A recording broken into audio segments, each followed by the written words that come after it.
That's a problem. I love it how the fifth member is now just a meme for our guys. Yeah, pretty good setup. Okay, so I started streaming, but I don't actually have YouTube up, so Oh, I've got it up. I'm just things could be waiting for you. happening. I wonder if our audio is working. Hello, everyone.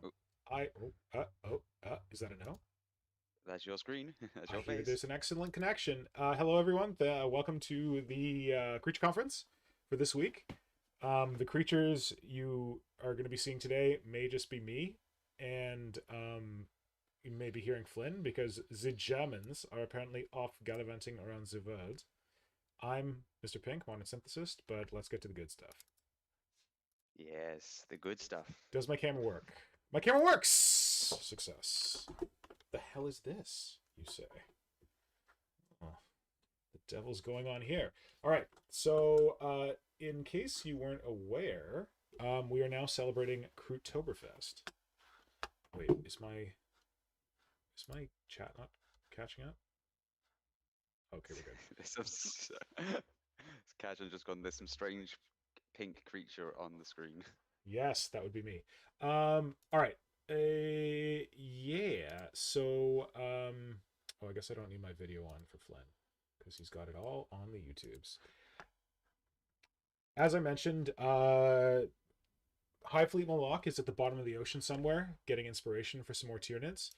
And Hydra, brother Hydra, is wrestling with his spawn. Last I checked, because they had been away for a while and now they're back, and now he has to make sure that they go to sleep like good little people.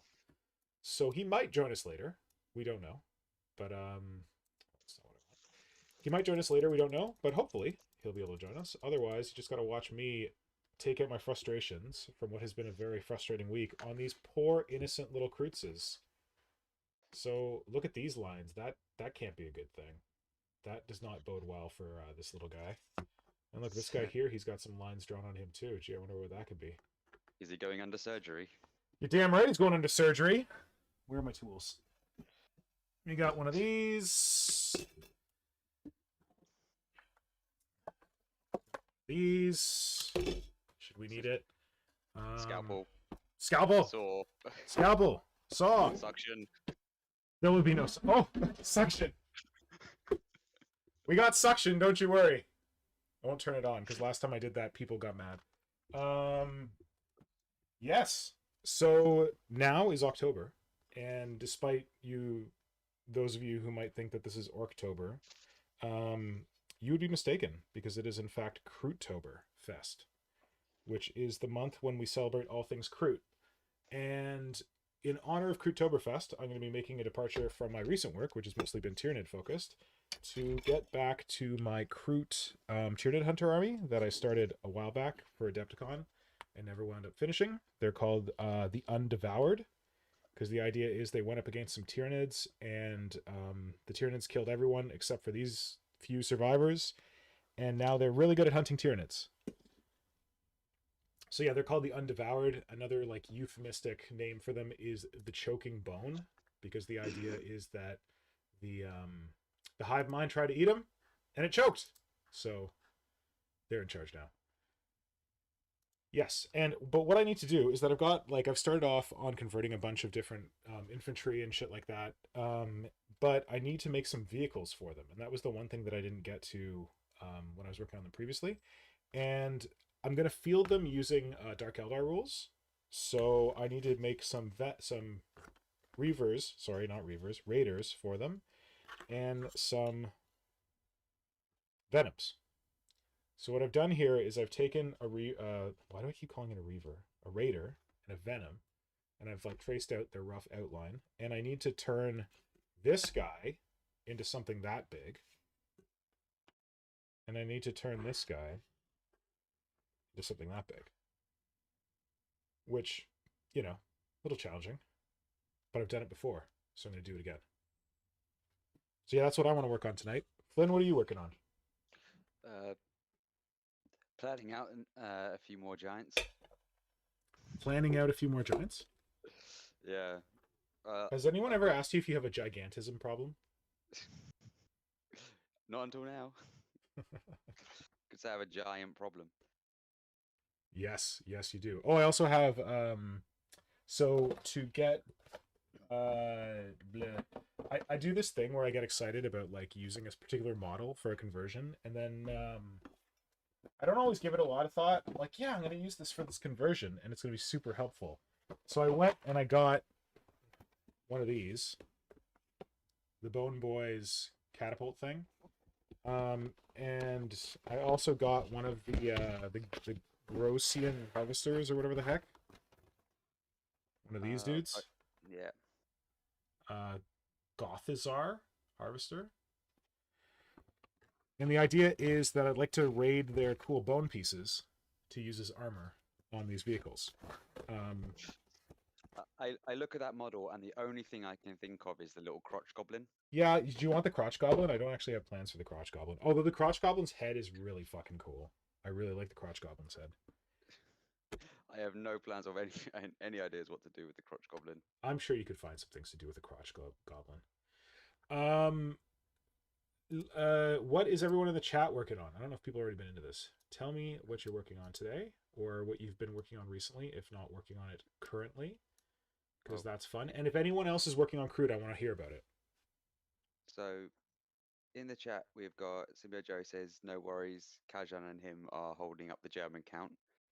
And it says, soaring resin, always fun times. Yeah, I wonder if I should be wearing a mask. I think I probably should. Live dangerously. No mask. I think Johan Yoksika, I think it is that just says Kroot with the chicken.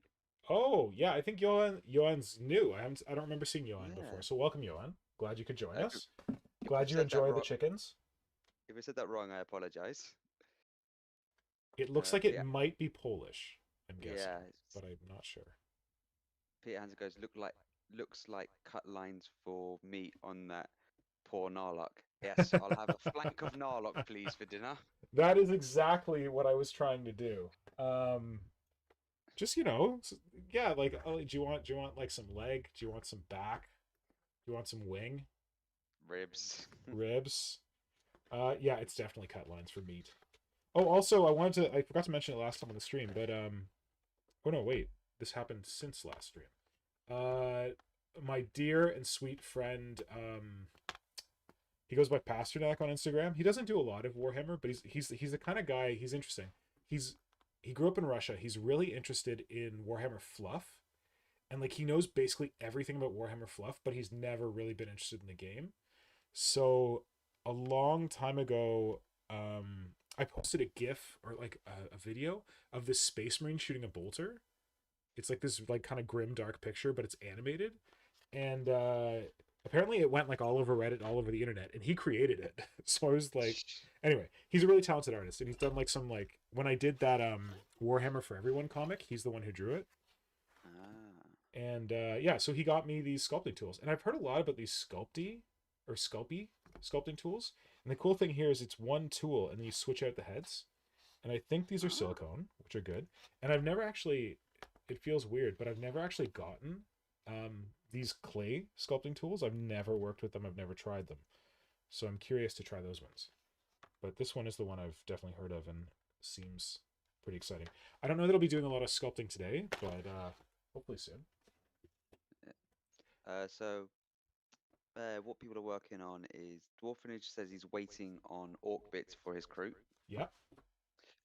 Tilia says almost done with my massive dragon, and now I'm cheating on Inktober by already preparing a sketch for tomorrow. Hey man, you're allowed to do that. Also, if you haven't checked it out, go check out Atelier's Instagram, because he already did one sketch for Inktober, and it was really cool. It's like, I don't know, I asked him in the comments, but I haven't actually checked.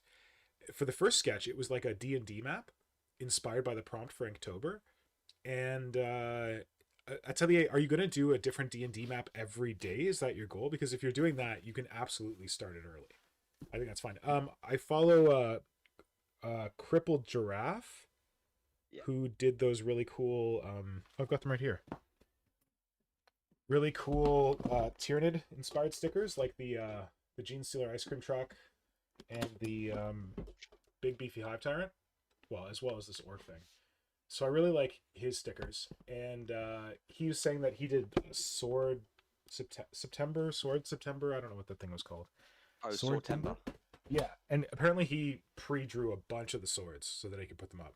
So I fully respect that. Yeah. I'm trying to post every day of Kroottober with something Kroot related on my feed, so I have been doing some planning of my own. Yeah, I did that last year for November. I prepared all of the videos and stuff and the wording for the posts in advance, and then just posted them on the day. Smart. Hey, have you ever tried later.com? Oh, the scheduling of Yeah. posts.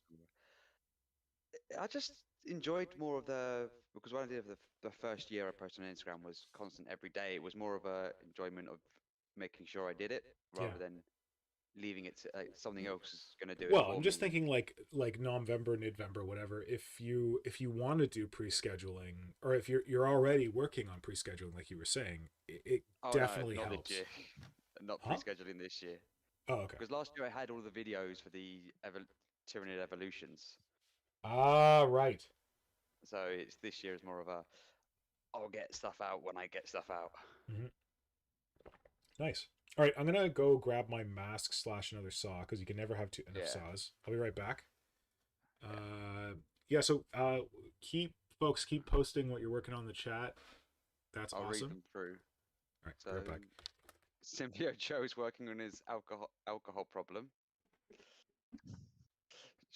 It's not a problem. There's just not enough of it. Uh, Kajon is doing his creepy pumpkin. Bought a few boxes. But sorry if anyone's watching. With a plan to convert it into something Kroot. What are you? What Kroot though? I wonder. If you can give us hints, that would be good. If you don't want to, let us wait and find out. That's okay. So Peter Hampson, I have recently been turning my third edition Hive Tyrant into a Tyranid Prime, and have also drawn a Kroot vehicle which can be seen on my Instagram. Please forgive the blatant shilling.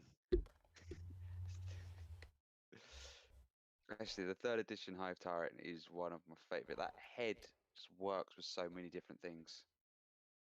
Have you at least have you kept the head on it? Because that is just a brilliant head for it. Okay, can you hear me? Yeah, I can hear you. It's not too bad. Are you Darth Vader? Yes, you are. Always wear protection when sawing random resin. Hey, check out the cool balloon that Nora got me. Ice cream. Oh, the mask. What? I don't know what you're putting at. I thought you were picking the ice Oh, cream. the ice cream. I've got a little bit of delay because I'm on the stream. Bark Ice is doing his Beastman Chariots. Attilia says he wants to try to make D&D maps for Inktober, but some prompts are challenging. Tomorrow's prompt is suit, for example. Dude, that's a suit of armor. You got that licked. No, but as a D&D map. I don't know. One sec. Suit. Just trying to think what you could do for a suit.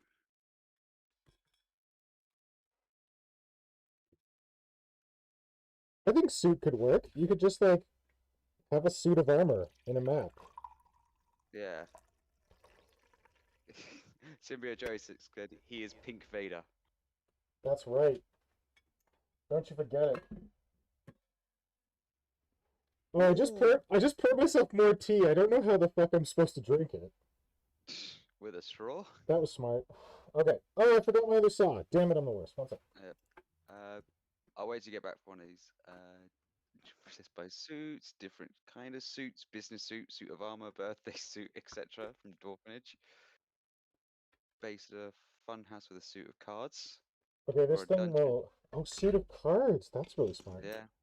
Oh, A shit. dungeon. I'm breaking Uh, my stuff. a dungeon built around a chamber containing a cursed suit of armor. Oh, I like that.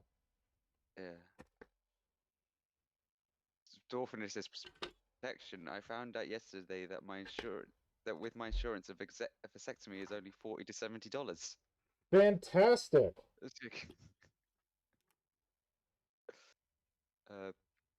Kaja says he bought a box of corn flesh hounds and needs to check them out in person. Might turn them into Kroot riders. And the Do it! chicken from the Warcry Beast box. He wants to see about Kroot Hounds also. And he also bought a box of Start Collecting Tau and be looking at Krootifying them. And he goes, what is the respirator for? Because of resin shit? Are we not... Is that not bad? I feel like if you, like, inhale resin dust, it's bad for you, isn't it? Yes. I got Kroot Hounds! I want to do the exact same thing. These are going to be... I mean, sorry, Flesh Hounds. I want to make these into Kroot Hounds. I think it would be awesome. One day.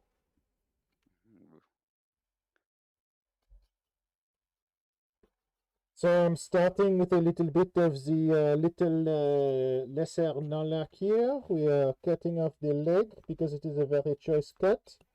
What I'm trying to do is to preserve the rider legs here, but to separate the body just behind them. It is careful work. Baby Norlock. That is why I'm using this saw, so I can get into weird places.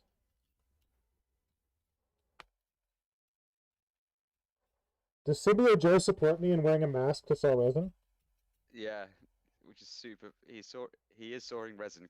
Which is super bad if it goes into your lungs. Because I feel a bit like on of the what I think a bit like one of the Peanuts when Nick speaks. Wop, wop, wop, wop, wop, wop, wop. Yeah, hopefully people can kind of hear me. I don't know. Oh, I think. Peanuts. Peanuts, the Charlie Brown. Charlie Brown, yeah. The adults, whenever the adults speak. I just remember because of Snoopy that.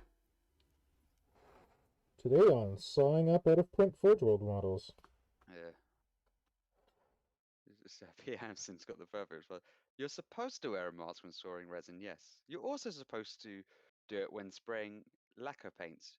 Doesn't mean I always do it though. I think you're also supposed to wear gloves when playing with epoxy putty, but whatever.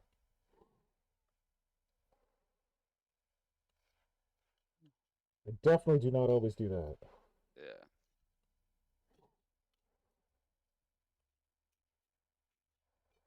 Oh, this is... So anyone else working on anything?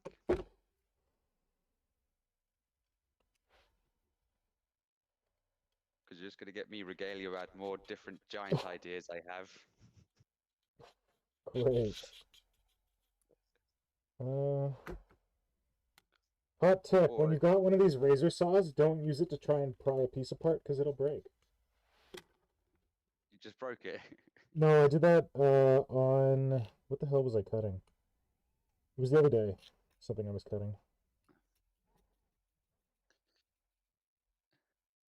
Oh, you know what it was? It was the stealth suit that I cut in half to put on the base of that crazy enslaver gene sealer.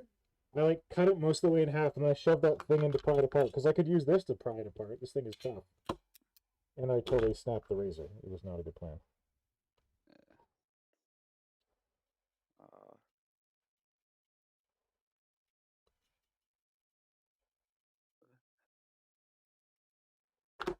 Wait.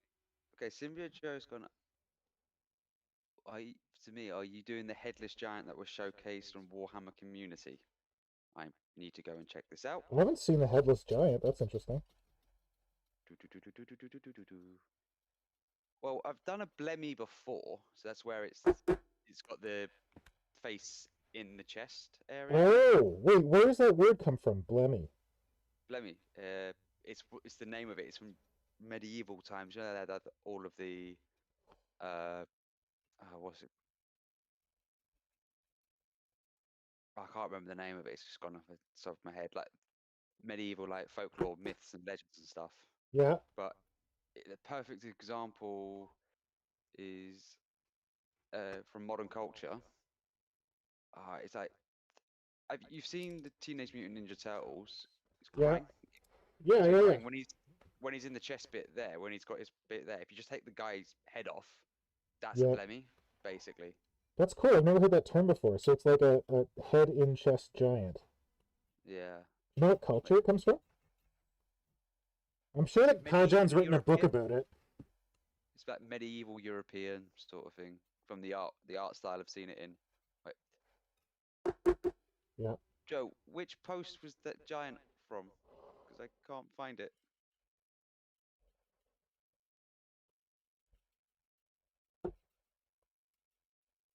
Because there's so many different ones, I can't really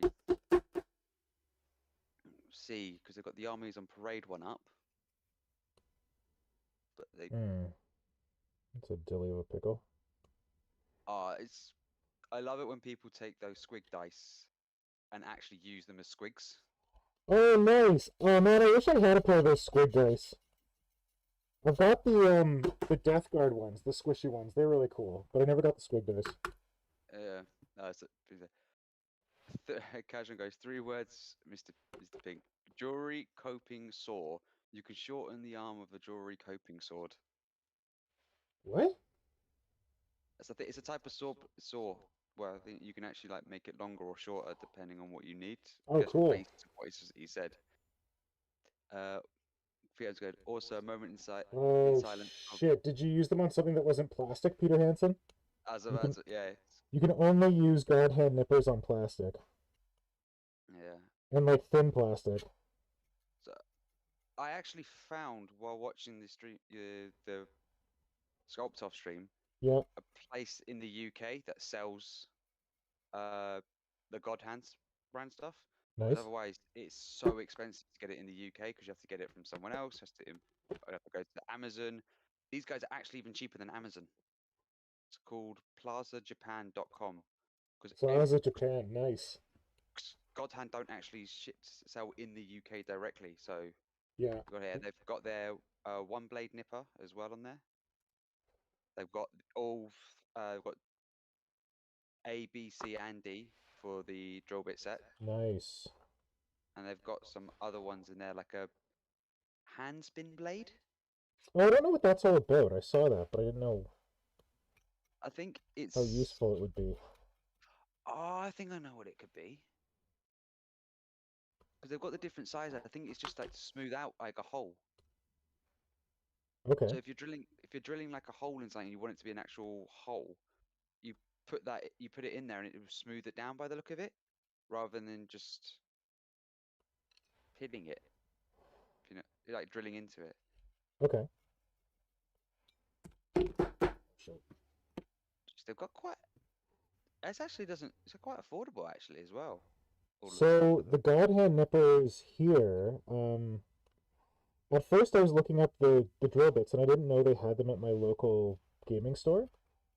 Yeah. And I was seeing prices, like crazy prices on Amazon, like $50-$60 Canadian for one set. And then when I found them at my local gaming store, they were only $15 or $20 each. But the God Hand Nippers are like $80 at my gaming store. And I've heard they're expensive. Yeah. Because I've seen like a one blade nipper is £27.56. I'm looking for the SPN 120, I think. I don't know which one that is. Well, they're out of stock anyway, so it must be a very good deal. Okay. But let me have a look. So, God Hand Nipper. Shit.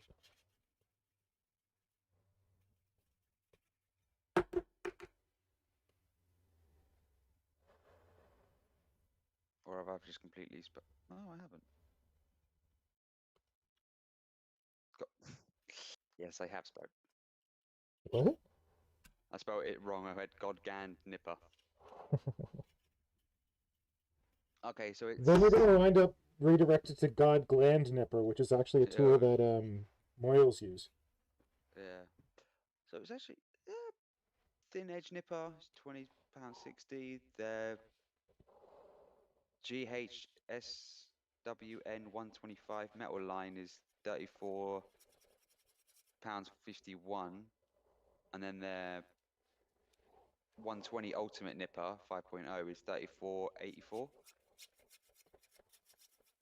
The only thing with me is I end up every single pair of clippers I've gotten have broken for me. Really? Yeah. You're too rough on them. I think I just use them way more than what people expect them to be used for. Did I tell you about the ones that I use normally? Which ones are those? It's the engineer. Where the hell are they? I got them off Amazon on the recommendation from someone from Warhammer Twitter. And they're very good. Like, I don't know if they're God Hand, but Micro Nippers NS04. M is in Nick. S is in Steven. N is in Nancy. S is in whatever. And they say engineer on the blade here. And like I think that's in the description. Yeah. And they got kind of this weird sci-fi look to them. I just end up the Games Workshop ones like because the mechanic is inside, you can't get into it. Yeah. Whatever spring they've got in there just breaks. I think the longest I've had a pair of them go for is about 7 to 8 months. I thought they had lifetime warranties on those. They used to. I don't even know. Yeah. They used to. Joe sent me the link. Brilliant. Oh, the one in the White Dwarf. Yeah, Joe, I'm not doing that. That's a Mega Gargant again. Hold on a sec. I gotta take my sweater off. I'm dying here. I'm sobbing too vigorously. Yeah. 1 sec. Yeah. Peter, if you want, I can send you the link. I'll send you the links to the website I found in case you want to try on there. Just give me a minute or two. Boop-a-doo.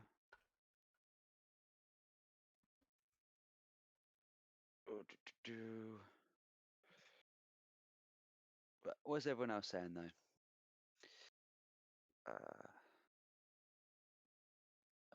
So Kajan's gone, I probably don't have written a book about it. I only have written roleplay books, but I might have worked on an article about it for the local newspaper.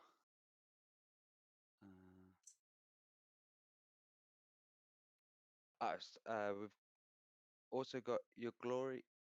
I'm going to pronounce your name wrong. I apologize. Your Glory Chap.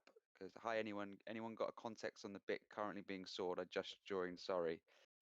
It's a lesser Kroot Moloch. Is that what they're called? Lesser? I don't. I wasn't into Kroot when they were current, and then someone gave these to me, so I don't actually know. Well, you said it was when you said it. You said like it was a lesser Kroot Moloch. Well, this is a great Narlock, and this one is a. I think maybe it's just called a Narlock, and it's like a riding beast that the Kroots ride around. A forge-rolled model.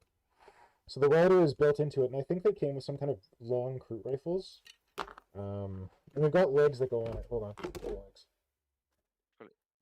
It's a baby Narlock. It's a baby! Who's a sweet little baby? Okay, so I don't know which legs are what, but... It's got like ostrichy legs that go on it. So it's like, it's bipedal. And they just like ride around on it. And go, yeah! But you can't get them anymore, so... Burn shells. Yeah. Peter, don't kill anyone. Just go buy those ones that I was talking about. They're probably cheap. I think they only cost me $30. No, Peter, there's actually got some other ones on there. I just searched for them. They've got a few other ones that I think are in stock. Scooch. Oh, don't tell me they're out of stock on everything. Well, they will be now, after this stream. Oh, yeah, they are out of stock on everything. Yeah. They're out of stock on all the nippers. Which is annoying. This is getting... Because he's like, Peter said he broke it when he was actually just doing it on plastic. That sucks. Yeah, it's very fragile, the God Hand, from what I've heard. And Amazon wants £184 for them.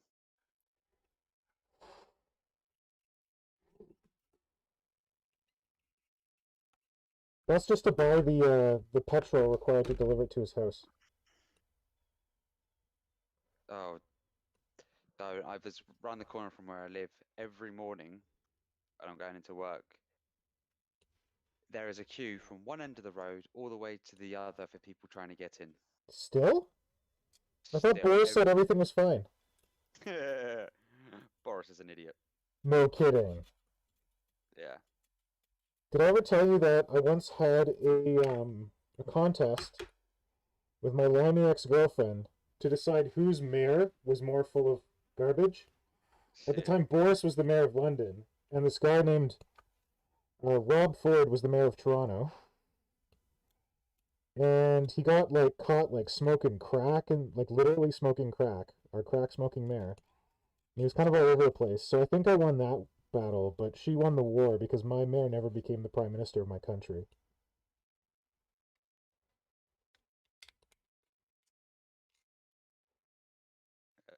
Peter, just go to eBay, my favorite place. They actually have it for decent prices. You might have to pay import costs, but that will be a lot less than buying through Amazon. Like a lot less. Okay, so I've gotten to an annoying point where like I've sawn most of this stuff out of here, but there's like this annoying part in here that's still connected, and I don't think I can saw it further without damaging surface detail I want to preserve, so I'm going in with the chisel scalpel blade. Hopefully it'll help.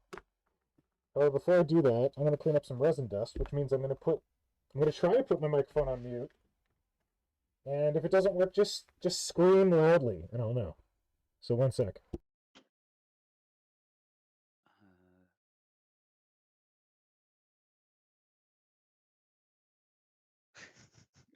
Simio Joe replied to Gorod Chap and says,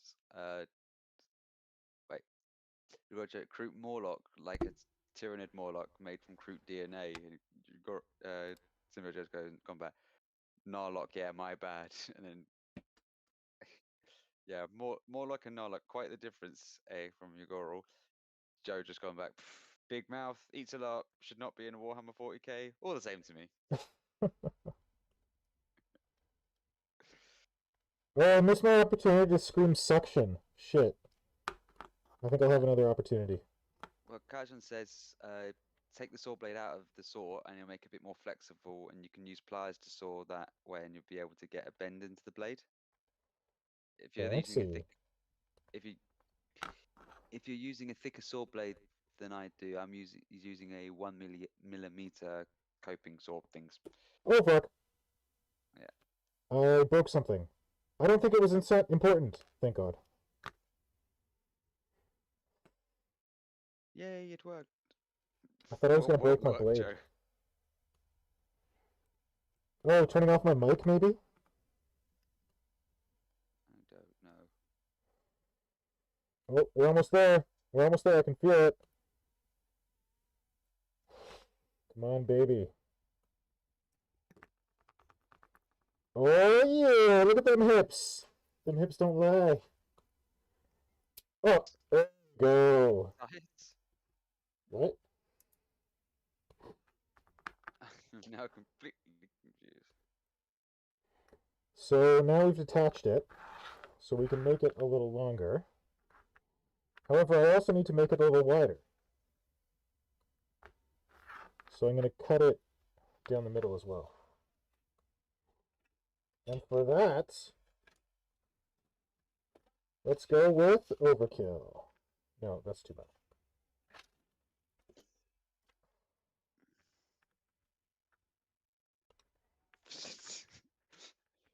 Okay, I'm now waiting for someone else because we've got Simitra's just gone science, Pajan's gone physics.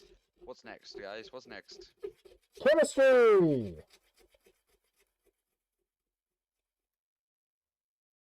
Oh wow, I haven't used this very much because I got it kind of recently. It does a very nice thin cut. You can see why people swear by these things.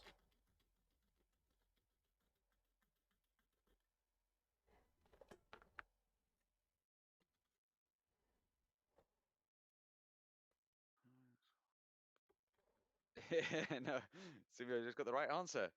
Injury! Oh, what's this from? Severe anger issues. That was me earlier. Yeah. Well, one of the lovely giants that I've just gotten in the post I deliberately bought it much cheaper than what I was trying to sell it for. The feet are on the wrong side. Oh, like the left foot's on the right leg? Yep. Oh, jeez. One of the arms is upside down. Uh-huh. It's going to involve a fair bit of, well, it's not too much work if the person's not stuck too much of it together. I just snapped it off the base just now, but Is it a Gargant or a Mega Gargant? just a man crusher, so the smaller ones. Yep. So it's not going to be too much work. I plan to take half this off anyway, because he's going to be bare knuckle brawling. Nice. So if you guys can figure out what that means. Fighting with his fists? Yes, but what weapon am I going to give him to fight with his fists? His fists? Is this a trick question? He's not his fists. Someone else's? Someone else's fists. Interesting.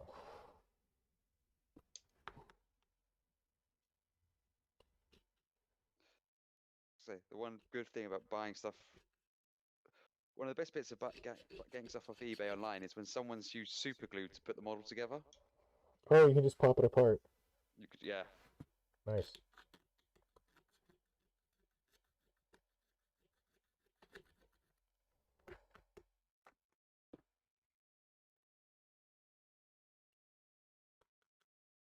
But no tongue.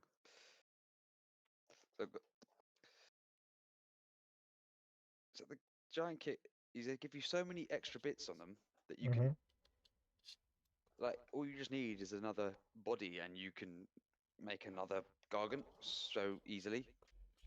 I feel like that's like the same vintage as the Carnifex. Yeah. When they're like, we'll give you everything. This will never go wrong. Except enough body bits. That's how they get you coming back. Yeah. That's actually what I love about the Talos kit for Dark Eldar. That, basically there's everything you need in there to build a second Talos, or a Kronos probably, rather, but you just need another body. Yeah. I'm trying to think of prime example they've done that with where it is just the Hive Tyrant. Yep.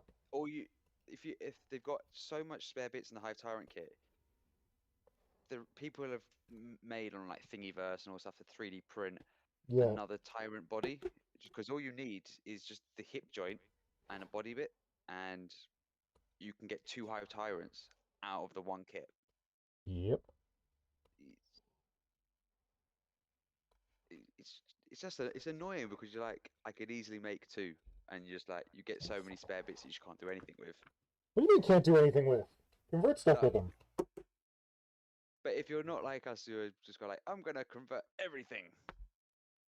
You can't. Yeah, if you're just like assembling models stock out of box, it is kind of an annoyance. Yeah, but if you're like give your bits to me. Or if you're like me, I'll take the Tyrant legs, I'll get a Turvagon belly, and I have another Turvagon. Nice. I did that way too many times. My favorite is using the extra Hive Tyrant legs to make Tyrant Guard. Oh, just remember the other thing. What? Just remember the other bit I did with them. You do the Carnifex head hip joint, and you're basically ready for another model. Oh yeah, the old Carnifex neck as a pelvis or a waist or whatever trick. That's a really good trick. Tom Wilson's gone, come on guys, he doesn't need our help. It's not like he's cutting up a rare out of production Forge World model here. This is what I do. Come on, buds. Yeah, this lictor, these are flying Hive Tyrant legs and a flying Hive Tyrant tail. So I just chopped off the scything talons that go on the feet, and for the flying Hive Tyrant tail, I just flipped it upside down. And it still works pretty well. Like, you just have to fill in the gap where the armor plates used to go. If you want to be fancy, you can put armor plates on there. And instead of it being like a weird base for the tyrant to stand on. It becomes like a whipping around striky tail, which is kind of neat. And then, yeah, like the waist bit, so you can use a Carnifex head to do that, and then you just need a torso to put on it. I know you're doing it based off the Robert Cirillo artwork, but I thought you would have gone for like claw feet, not hooved feet. I thought about it, but I didn't want to go too far. So these are going to be kind of claw feet. So I want to like modify the hooves to be more claw-like, and I want to have like secondary claws in the back. It's like my kind of marrying a clawed foot and a hooved foot. Yeah. I just hope when they get round to doing the Lictor kit, they do give clawed feet. Yeah, because climbing a tree with hooves is not very easy. Climbing anything with hooves is not ideal. Yeah.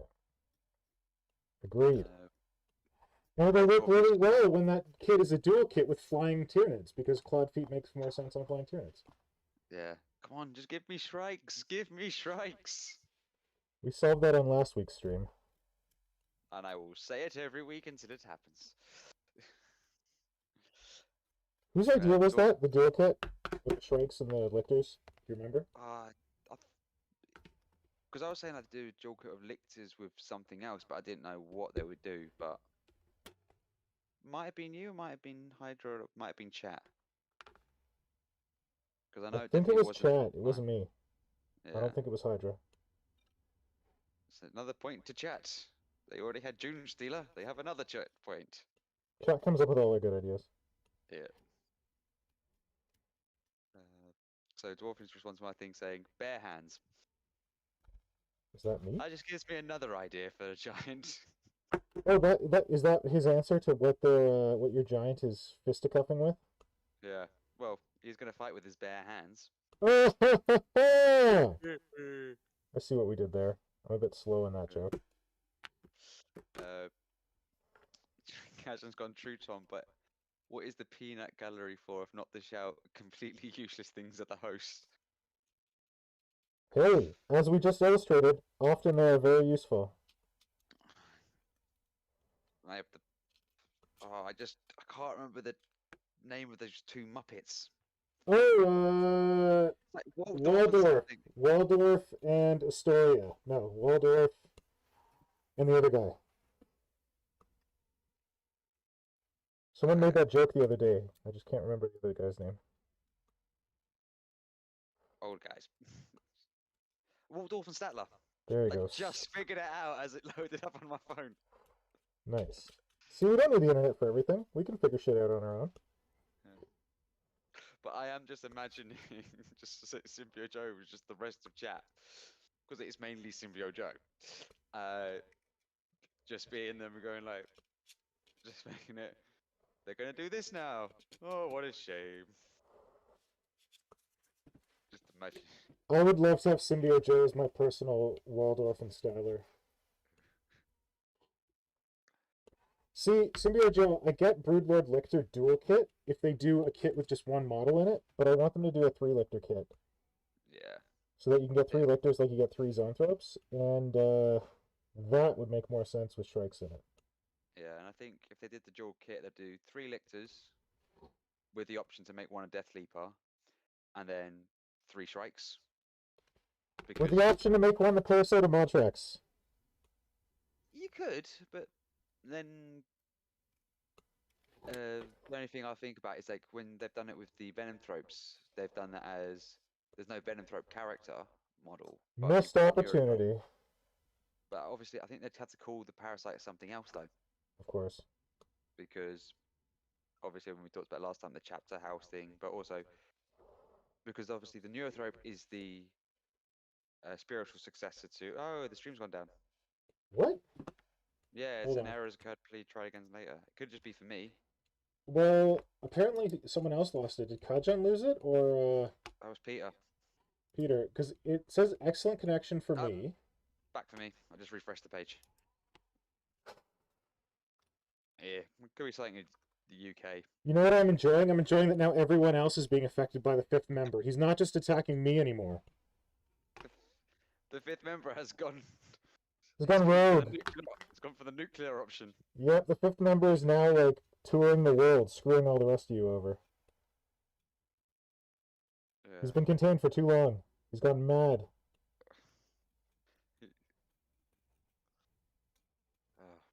Well, I can't even remember what I was saying now for a second. Yeah. You're rehashing exactly what we said last time about Yeah.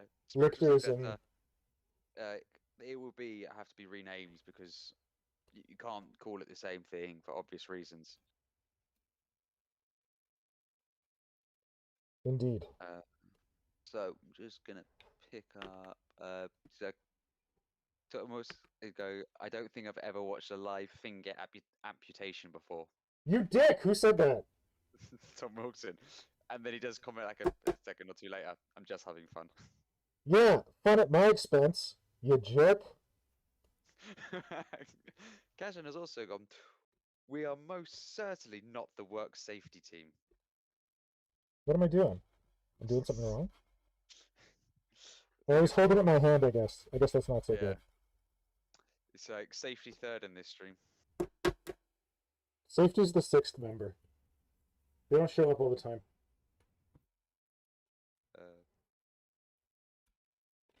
Yeah, they have no clue what to do with the lictor rules wise. It's always new rules and they always suboptimal because it's a perfect model for asymmetric scenarios. It doesn't fit in any army warfare scenario. What does that mean? So it's like if it's a one-sided game, it's more like a narrative model than it is for like a match game. Why? Model. Special characters are narrative models, right? We have them in all our games. But it's the way the rules are written and stuff. It's more of a you get him on the when it was like 4th edition, you get him on the field. It helps your deep striking, your reserve units come into play because they follow the pheromone trail. Yeah. What's wrong with that? That seems cool. But if most of your army's not gonna come into play later, it doesn't really help. Well, then it should just be good at kicking ass and taking names. Yeah, they should really be like assassins, designated character killers with a bit more of a beefed up profile for it. But the way they are is more of a we're going to be stealthy, get our surroundings and find out stuff. But it's more like to me, lictors are more of a I'm going to planetfall early, scope everything out, but also take out key things that I can identify. Yep. And like character assassinations, blend in. But they just like in some things, lictors are meant to be there like months before a planetfall happens. Oh yeah. Like they're vanguard organisms, just like gene stealers are. I think I've said this before, but I feel like vanguard organisms are one part of the Tyranid strain, like swarms, that have not been adequately explored to my tastes. I think that's really freaking cool. And we need more of it. Yeah, they've done to death the whole late stage invasion creatures. I don't know, because I picture Rippers as being a late stage invasion creature, and I feel like we've got the Haruspex as kind of like an eating organism. But what else is there? Vedanthropes, toxicrenes. Oh, okay. They're all because their toxic clouds are meant to help spore shit up. Well, yeah, digest. Melt shit down, digest it, make it easier. So when it goes to the digestion pools, it's already halfway done. So it's just they've got a lot of that stuff already, whereas the other bits just not there. But what I would love to see is they come back with a sort of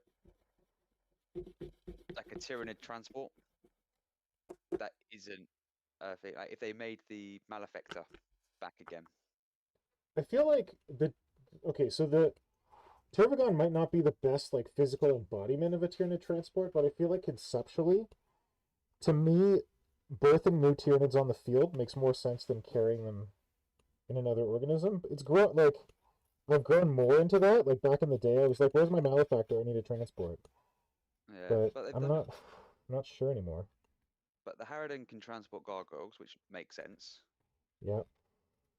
But the Hierophant can also transport 20 models, so it can transport 20 Gene Stealers or 20 Termagants or 20 infantry units. But you don't want to waste a whole thing, a Hierophant, just to transport them onto the battlefield. It seems like a waste for that model. But if there was like a dedicated transport, or even just like a armored, like a higher armored model that you would put your models behind, and it was That would designed be to, cool. Like an armored wall that you could walk behind. That would be damn yeah, cool. I feel like that's the Tyranid transport I want. yeah, like But it's like it's a screening rule for a walking piece of terrain, and that's your transport. yeah, that would work better, I think, rather than just like have them climb in and hide underneath it. You know who I think could do a really cool sketch for that? Who? Peter There's so Hampson. many different artists. Peter Hampson! Sounds like it's right up his alley. Yeah, I know Peter will do a brilliant one. Who else is our artist over here? Okay, so we're through that So one.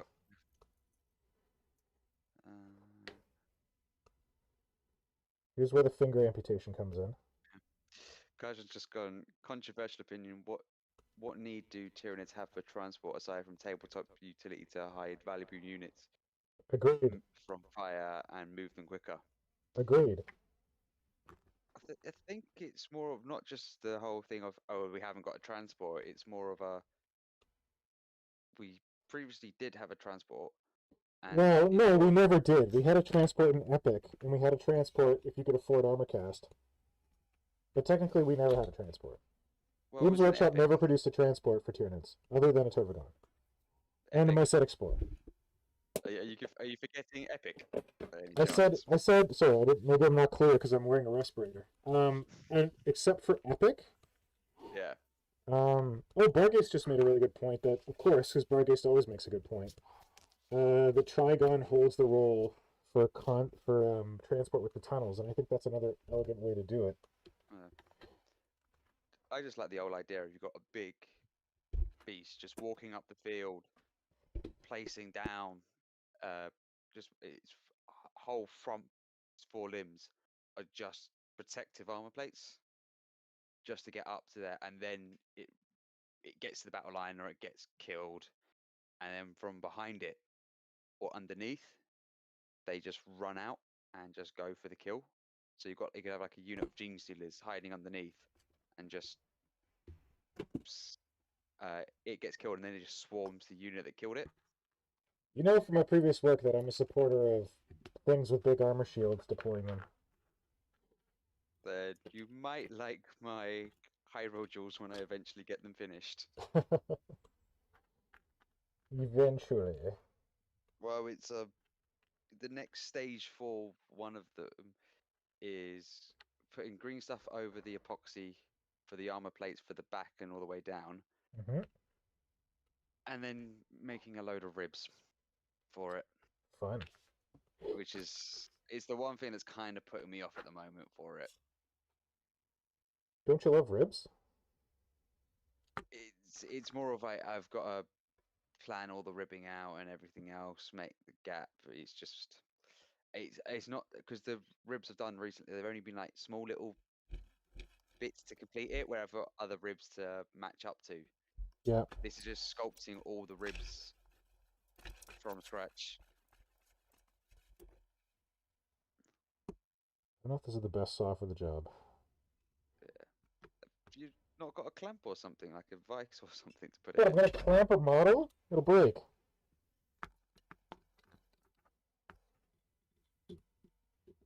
Listen, buddy, I cut up a whole hairdo like this. It works great. That saw is even worse than the previous one.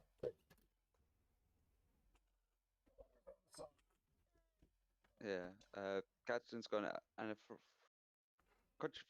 from a lore perspective, the Hive Man just blankets the planet. They do not really need to run down the enemy. They don't exactly reposition, and if they need to, they send a bunch of Rippers to make the new brood pool at location. And Symbio Joe has commended your muting of the mic. Oh, good. I'm glad I didn't make anyone deaf this time. People are remarkably less likely to listen to you talk bullshit for 1.5 to 2 hours when you deafen them.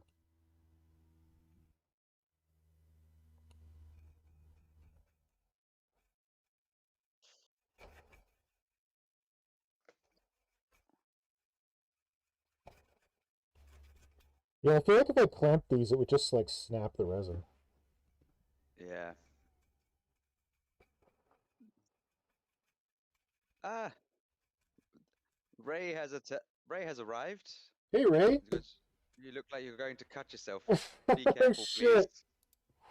Ray, don't talk about cutting. Apparently that is not allowed. Yeah, I'm trying not to cut myself. That's the goal.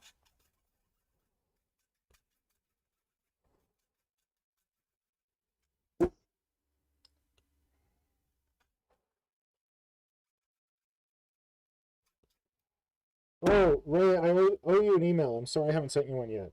The last weekend was pretty crazy with, like, birthday celebrations and stuff. But I will get back to you.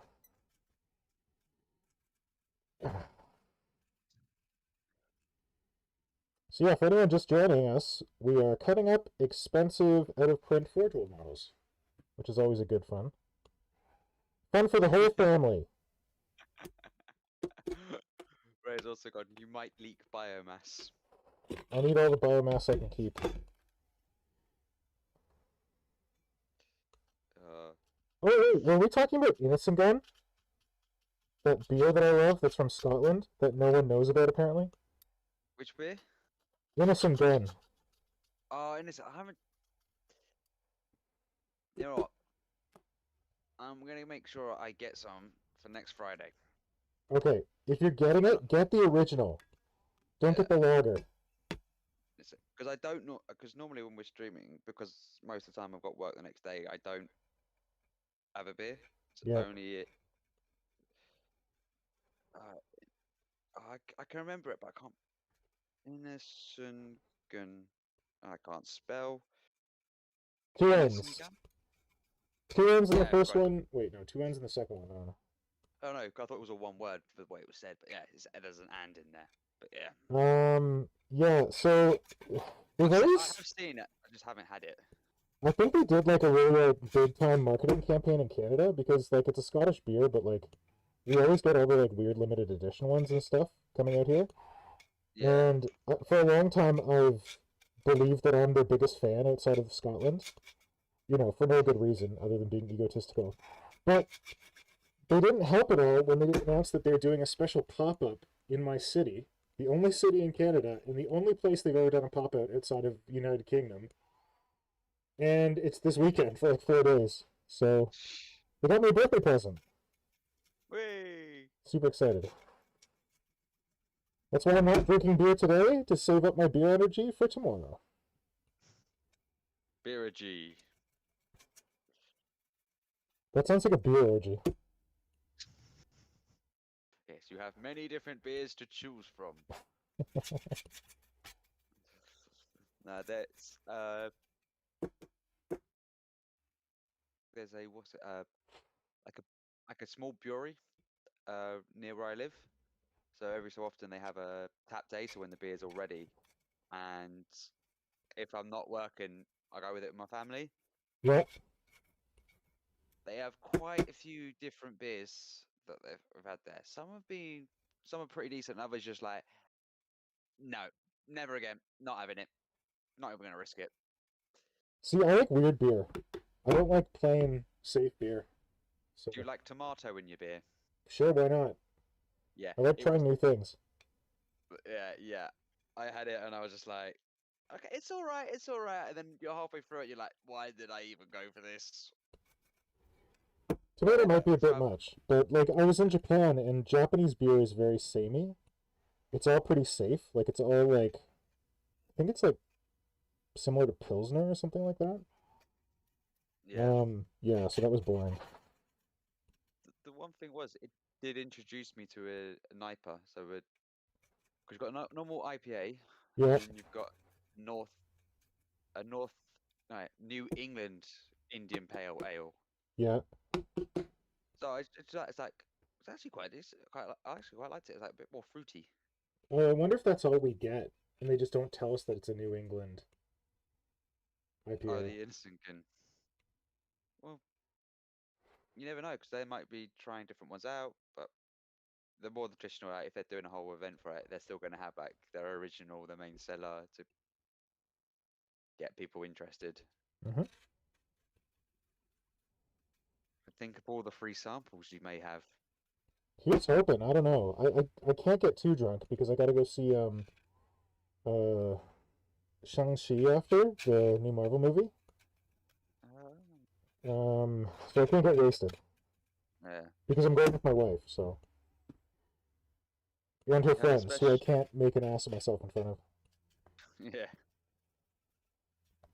Well, we have a special guest in the chat now. Who dat? Oh! I summoned him with my mind. I was just sitting here, and I don't know, I thought about the movie. And then for some reason I thought about the movie Underwater, and I'm like, oh, Simon just watched Underwater finally. I didn't hear back from him about what he thought about it. I wonder what he thought about it. So that pale ale sounds like key word.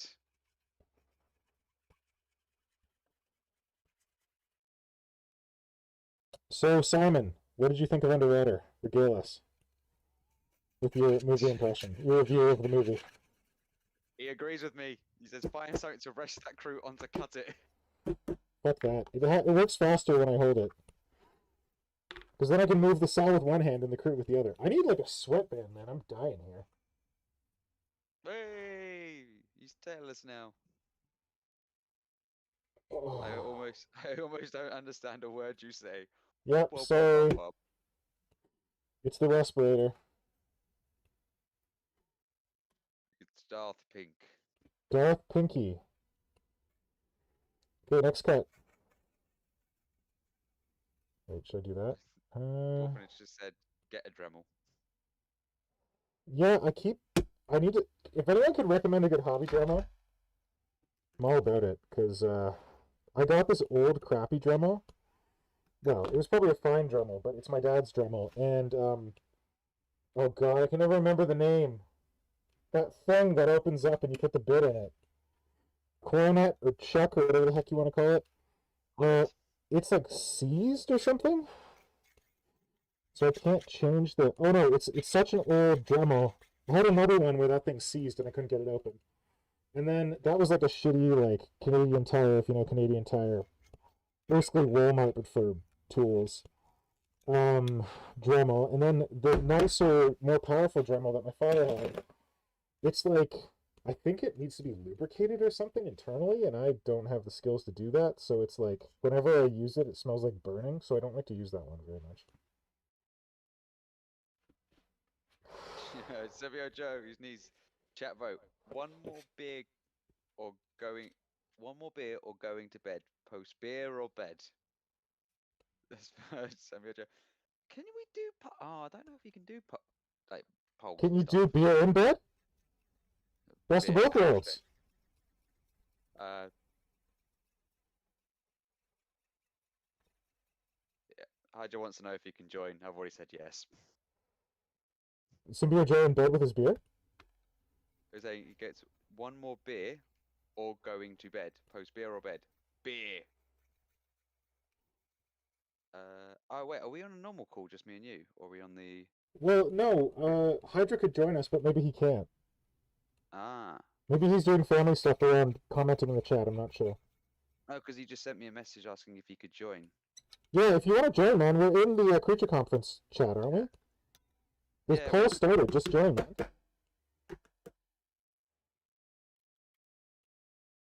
And if you're joining with your video, let me know so I can turn it on.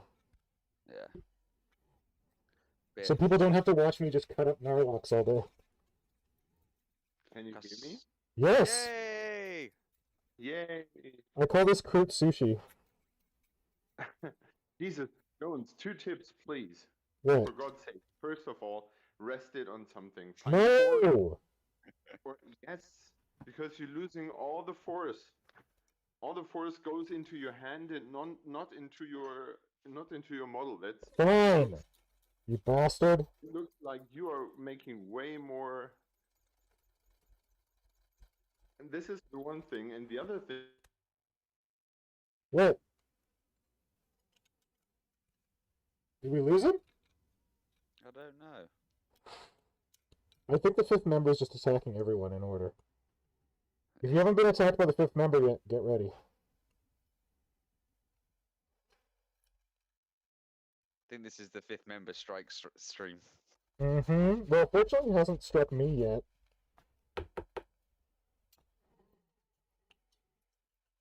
You can all, now everyone else gets to experience what I experienced with the fifth member. Jeez, I think my Chrome is just frozen for me. Well, I think things are still working for me. YouTube says excellent connection on the stream. Yeah, my Chrome is just frozen. I think it's just gonna. But Eventually Kajan's just asking me to turn you guys up, so okay, speak, Flynn, so I can see your levels. Yes, I am speaking, and the level's good. Or There we go. I not. just turned you up. Ah, Hopefully there we that go. helps. My stream just refreshed. Okay. Yeah. There we go.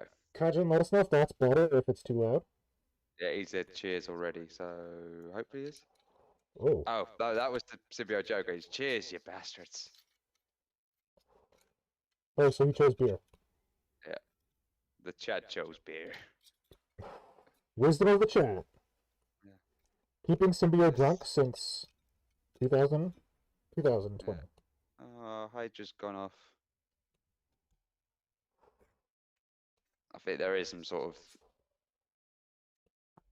I think he's sweeping across Europe. Oh no, the Russians are going to get it next. Stephen Domain said, "Audio sounds like your head is in a toilet." He's got a mask My on, head is that's in a why. toilet. And it's nice in here. It's nice and, so you know what we're dealing with. It's nice and steamy in this toilet. Beer you, Let's see if we beer can- me, beers together. Can you beer see it. how steamy it is in here? Oh, yeah. Oh, wait. Did I change it? Oh, I guess you can't really capture how, like, foggy my lenses are in this fucking thing. I'm just Hello. sweating my nuts off. Hello again. Oh! He joins us from a toilet somewhere. I have no idea what just happened, but The fifth The member fifth has member. been attacking different people. I think you just got attacked. yeah, apparently. So did you hear what I said about the candle? No. No, you cut out. Okay. So first thing first. Before you cut something with a blade, with a saw blade, you take a candle and you stroke that blade through a candle. So you have a little film of wax onto your blade. So it's Interesting. it's like lubricating your saw. This way you Cool. reduce the Friction? yeah, and you prevent from very thin blades to break or to Yep. snap because they don't get so easily stuck. That goes especially well for metal models, Interesting. Okay. and that's what goldsmiths do. That's where I got this. Oh, tip from your goldsmith girlfriend. Yes. Ah, goldsmith girlfriend. Hope she's Yeah. doing okay. I hope so too. You don't ever talk to her, right? Mm-mm. For years. Makes sense. Yeah. So you're cutting the Gnarlock in pieces. Yep, you can see that I've done nice little lines, like cuts of meat, where I'm going to be carving them up. Is my video out of focus? It looks really blurry. Wow. Don't break that hair. Oh, the little spines? The Yeah. quills, yeah. Are you going to give that a thing in your face? No. Too bad. No time for that. Because I really like the one with the closed mouth, Yep. but the open mouth version always reminds me of that bird that is called, I think it's wooden shoe mouth. Translated, I don't know what it's. Toucan? What? Is it a toucan?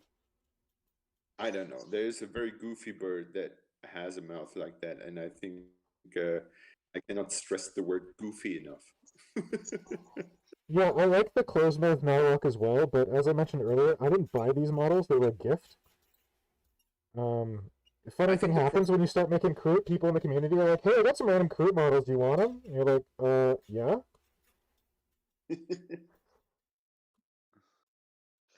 I think the problem is with that model is that the upper part of the beak is appearing to be moving and the lower part seems to be stable, but it should be the other way around. Oh, yeah. I don't know. It's so well sculpted, but it looks a little bit like a puppet from Jim Henson?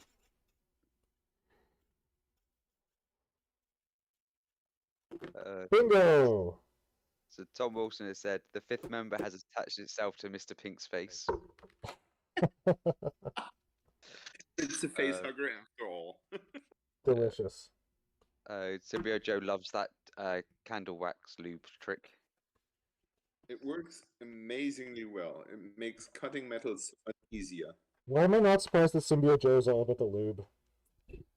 Oh no, that was Ray who's about the candle lube. What? So Symbio just goes, what?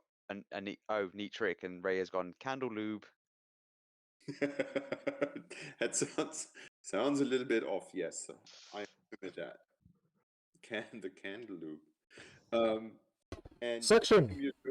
it's the spiel I was thinking of. Shoe bill. Yeah. Yeah. That's it. He can look menacing, but he also looks goofy.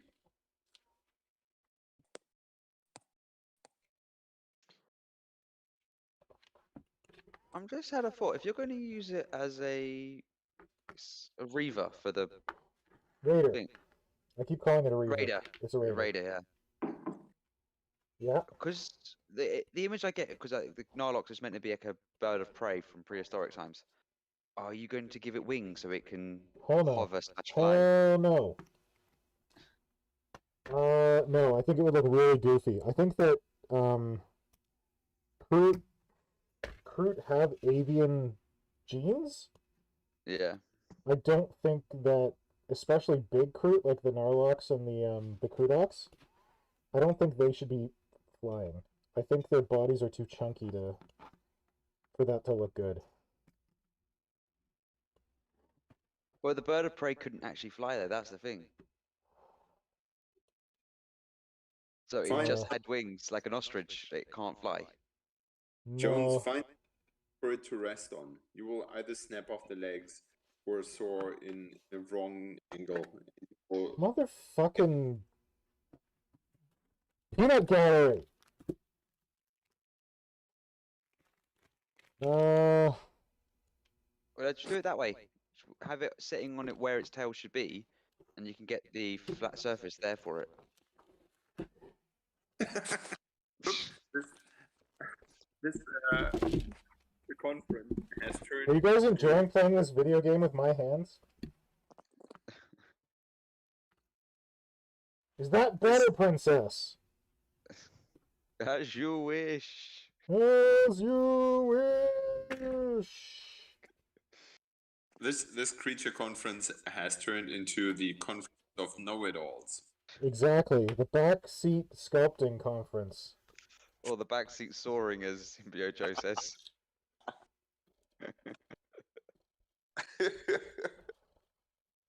Yep, indeed.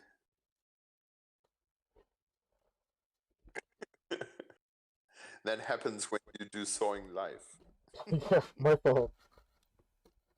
It's like Forge World Surgery. Forge World Surgery, yeah. I like that. Pioneered by our good friend Hydra. If I had known what I started there when I cut this Hydra apart. Oh. No one will ever take Forge World serious again. Who cares? Cut it out. Yeah, it's sort of a meme. Forge World, just another miniature factory. Hydra, tell me what you thought of Underwater. Say what? The movie Underwater that you watched, Underwater. Tell us what you thought of Underwater. Oh, underwater. Well, first of all, I want to say I really liked it. Yep. And I really like the little nods to and The nods to what? the nods to Alien. Yes. And my favorite part was I laughed out loud when the test buster was turned around. The what? When it wasn't an alien erupting from the front of a human, but a human erupting from the back of the alien. I don't remember that part. There's this one person getting swallowed whole by the Oh, right, okay. and that was pretty hilarious. I extremely like the tension of the whole thing, and that there was no introduction of characters, or it was from minute one you were right into the mood and into the atmosphere. There was no it's slowly picking up. It was Yeah. in your face from the first minute to the last. The ending was really surprising, but in a good way. To me, I think it was for the audience not to be expected. Yeah. Because I was expecting a different come out. Like they're actually, there's another ending that you can find a clip of on the internet. That's more what you would expect. Okay. But it's like an extra. I really like the ending. Yeah, I think it's a very clever way to do this kind of thing. Mhm. And because it is so unexpected. What can I say without spoiling anything? The only thing I have to admit is that it has put me off a bit. Mhm. Was the creature design. Oh. Tell me more. When they encountered the first thing they pulled from the sea, I was like, okay, that really looks interesting, because it has all these aspects of underwater gribblies with I don't know, fangs in the tentacles, and not a very clearly defined shape, and you didn't know where up or down was. It was streamlined, but yet it was really alien, and that was amazing. But when the medium-sized things appeared, the most creepy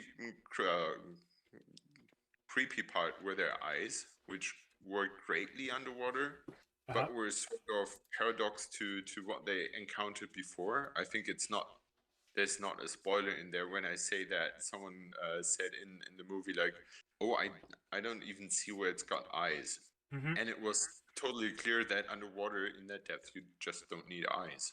Yeah. So that was clever in the baby design, but the big ones were like one of them said made a reference. I don't know. We're talking creatures here. You probably all have seen that by now. So I don't know. Have people seen the film Underwater?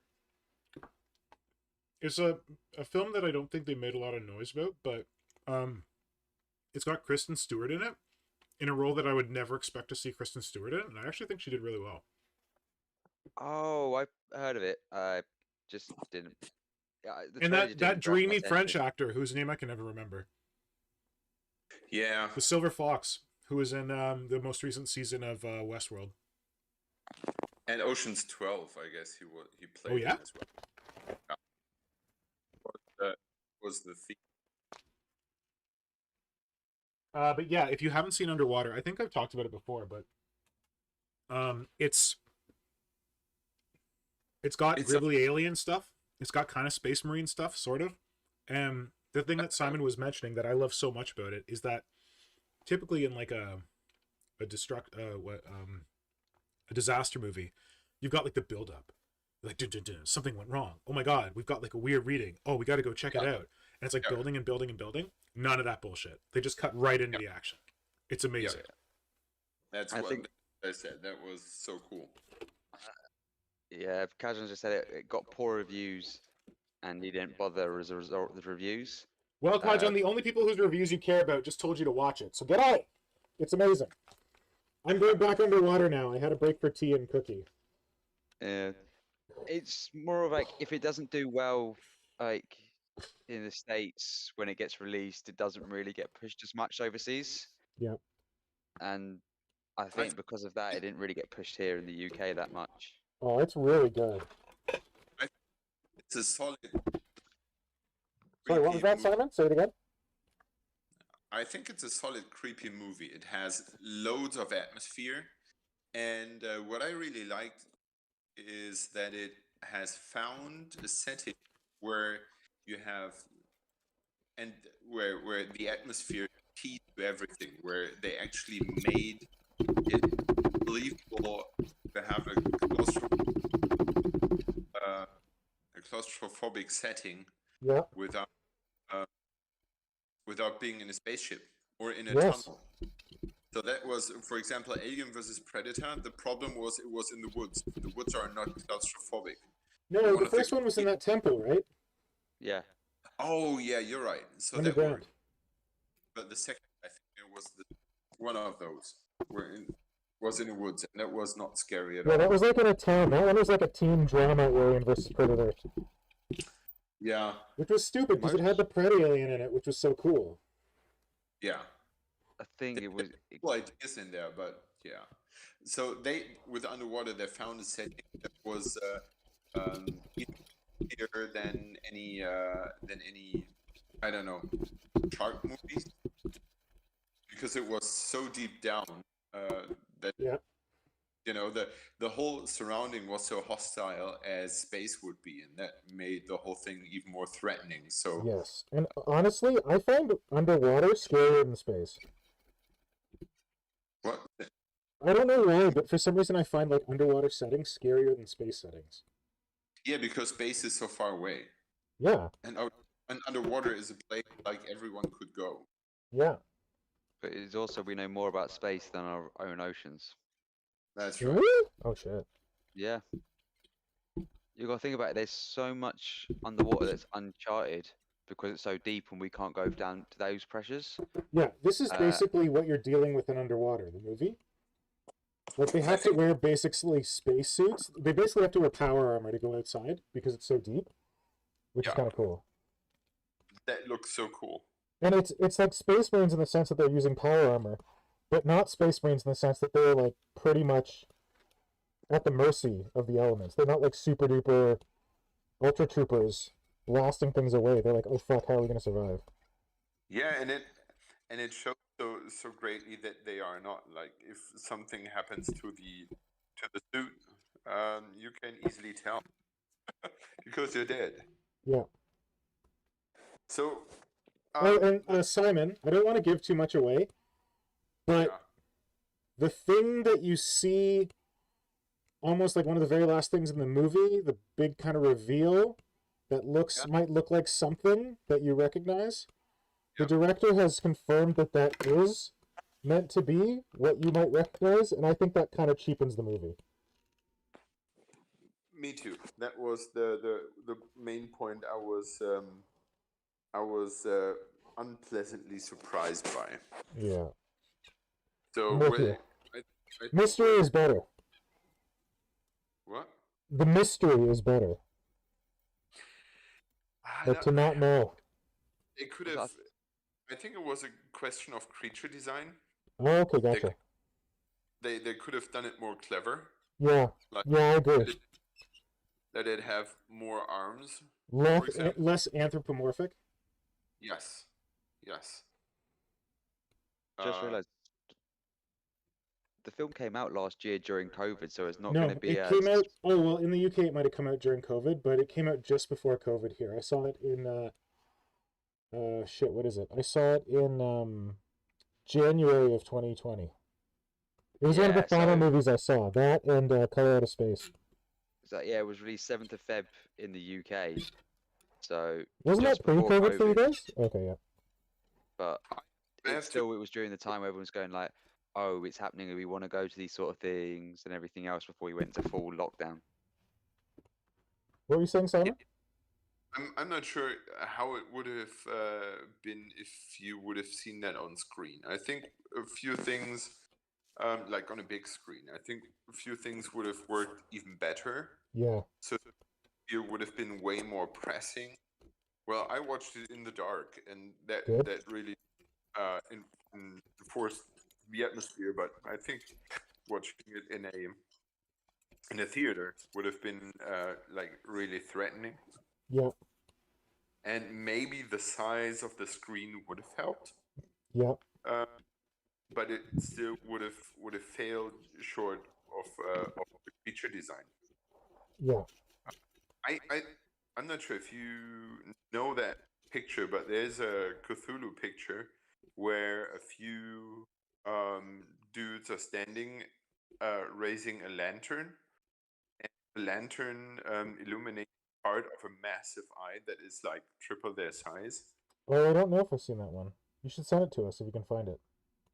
Yeah, I'll see if I can find it. But that was what I was expecting. So I think it's also in one of the Jurassic Park things where suddenly a massive eye just opens up. Yes, it's the second or third movie, I think. And I think such a scene would have suited that movie so well. Yep. That it was a little bit I was expecting that. So Yep. yeah. But talking about eyes, the eyes for the mid-sized creatures were the most creepy things. So Vermis showed up and he said like doll eyes. Is that a line from the movie? I don't remember that part. What? Like a doll's eyes, he said. I don't know what that was a reference to. It was a while back. I think it was when you were first mentioning the eyes. Yeah, I think it was at the eyes. were round. I don't know. Anyway. Scruffy the Predator. Yeah, Dwarfnitz said that they were starting a franchise with that. Yeah, Dwarfnitz, tell us more about that.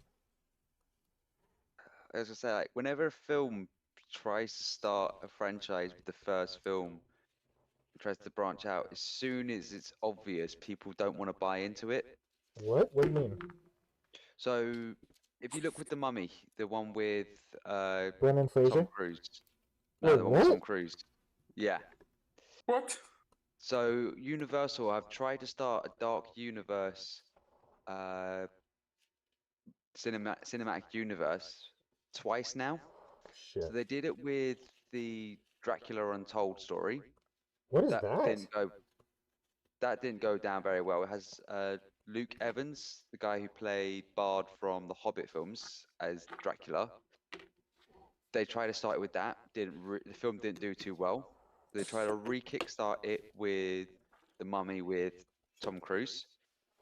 That didn't kickstart it.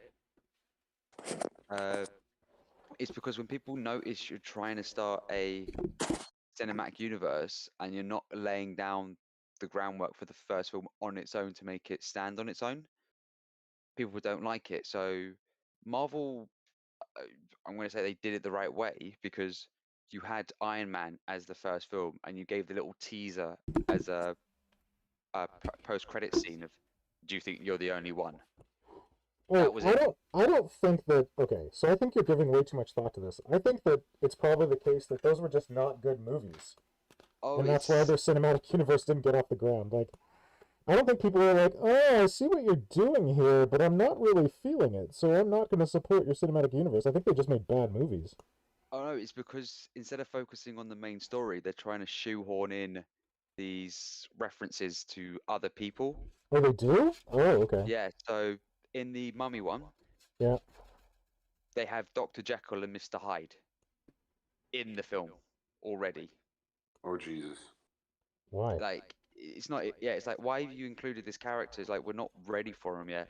It's like why some people didn't really respond to Justice League that well when it first came out, even though it was like the cut wasn't as great. Even the Snyder cut is because what they're doing is we've got Sorry. Man of Steel, Batman vs Superman. You get your Wonder Woman. You get your Justice League. You get your Wonder Woman film, and then you get your Justice League film. But you're introducing 3 other characters into the Justice League film where no one's made any relationship with the characters. So you've got the Flash, you've got Aquaman, and you've got... Doesn't the Flash have a TV show? Yeah, but it's not the same Flash. Oh. It's a different Flash. So you haven't got that relationship with this individual Flash. And you can't build that relationship. So when they had stuff happen to the characters on screen, you're not You don't care. that involved with, you're not invested in them. It's Yeah. like, oh yeah, so Aquaman's just being punched out the window, or something bad's happened to him. Okay. Oh It's- well. Yeah. It's Yo, not where's really... Dwarfenage? Tell us more about this whatever. I was gonna say trilogy. This franchise they're trying to make. And Nope. tell me if it's about the great old ones, because that would be cool. I doubt they'll be able to do it because a lot of studios are based off what's the money that came in. Yeah, so if Underwater didn't do well, they're not gonna give a chance. If it I doesn't just, even I make... just want fucking Guillermo del Toro to get his chance to make his damn Cthulhu Mythos movie, because that would be awesome. And I just he wanted him to make started his but third never Hellboy worked. film. What? I just wanted him to make his third Hellboy film. No, that's You not know- gonna happen, unfortunately. Yeah, it's never going to happen now because they did that other one. And everyone hated it because it wasn't Guillermo and it wasn't what's his name? Yeah. I haven't even watched it. Oh, Like, I heard tried. what's his name? The guy who played Hellboy originally. Oh, don't do this to me, man. Ron Perlman. Thank you, Ron Perlman. Yes. So I watched a really interesting interview with Ron Perlman. It was actually done by the guys who do The Expanse, like one of the actors from The Expanse, the guy who plays Amos, and then one of the authors who wrote the books. They have it's like a podcast / videocast on YouTube together called Ty and That Guy, because the author's name is Ty. And they did an interview with Ron Perlman, nothing to do with The Expanse, just because like they both love Ron Perlman and one of them knew him. And it was a really sweet interview where Ron Perlman talks about how he almost like, I think it was like he almost like got out of acting because everyone was casting him in like these bit parts or whatever, because he was like a big kind of guy. And then Guillermo del Toro really really wanted him to play Hellboy, and he just kept coming. Well, like he really liked Ron Perlman, and he really liked what he could do, and he just kept like putting Ron Perlman in his movies. And then he got Ron Perlman for Hellboy, and Ron Perlman was like, he's a big tough guy, but he was like actually very sweet, talking about like what that meant to him when Guillermo del Toro did that, and it was really like heartwarming. So I definitely recommend that interview. If you just look up Ron Perlman, and then Ty and That Guy, I'll put it in chat. Yeah. Oh, I could just get the video, can't I? Yeah. But it's just like when a film tries to go through the whole, we're going to try and get a franchise started up, it Yeah. doesn't work because people go, you've, trying to get the phrase for it, you've sacrificed integrity of this film to try and build your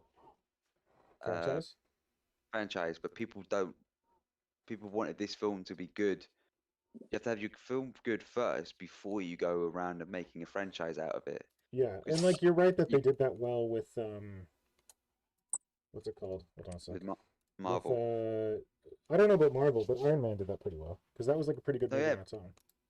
That's what I mean. They started off with Iron Man. They wanted to do it, but they were like, if Iron Man doesn't do well, that's it. This whole plan is dead in the water.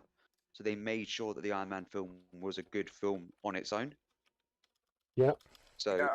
So just cut in there. Sorry. I'm just astonished that Hollywood is not able to read what is the recipe for a good franchise, because there are so many successful franchises, and it should be easy to find out what works and what doesn't. And for example, calling the first, well, let's assume that Underwater was the kickoff for a franchise. Assuming that at least that's what it was called in German, the translation was Underwater, it has awoken. Oh, interesting. That's a killer for a franchise, because imagine Alien, the first Alien movie would have been called. Hi, Vermis. It's pink. Sorry, I just had to say hi to Vermis. Okay. I saw this coming in. I don't know. Alien, monster in space. Oh, it's not as interesting or intriguing. Yeah. So where would the fun be in that? Yeah. And if I really want to build up a franchise, the first movie has to be good in its own, as you were saying, Flynn. But on the other side, it has to have enough loose ends to tie things to. For example, in the first Iron Man movie, Iron Man or the comic adaptations are, I think, more easier because there are so many things to take from that are already existing. After the first Iron Man, I was like, ooh, this is going to be Civil War, because that's how the comic line started. Yeah. Yeah.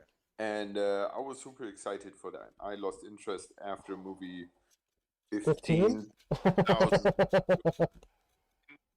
or the third adaptation of Spider-Man. But if you are giving away all the information in the first movie, what do you want to say in the second? What do you want to tell in the second time? Well, you take the alien recipe to the underwater thing, because the alien setting was such a different thing, and there were so many things to explore. And all these things have been explored by now. And suddenly you have, like, the suits they wear are amazing, but they really reminded me of StarCraft Space Marines. Yeah, they looked a lot like StarCraft Space Marines. And they looked awesome, no doubt. And the movie itself is really watchable, and you should all check it out, because people have been paid to do that. And I happily spent like €4 on Amazon to watch. But seeing it as like a grand slam for franchise is like falling short in so many ways that it's almost ridiculous. Oh, Jesus. What? Look at him. What? I said, look at you, all fancy in your pink mask. Oh, did it take that long for that to show up? Did I have the video switched to? I don't know. I think you've not got you're not at live. I think you're like got a big long delay on your one. Oh shit! Hold on. Okay. Maybe just no. My I don't know. My internet is that slow. I don't know. Oh, it could be that like you can fast forward to where we are in the live stream. You might be like back a bit, but I don't know. Sometimes YouTube does weird things with live streams.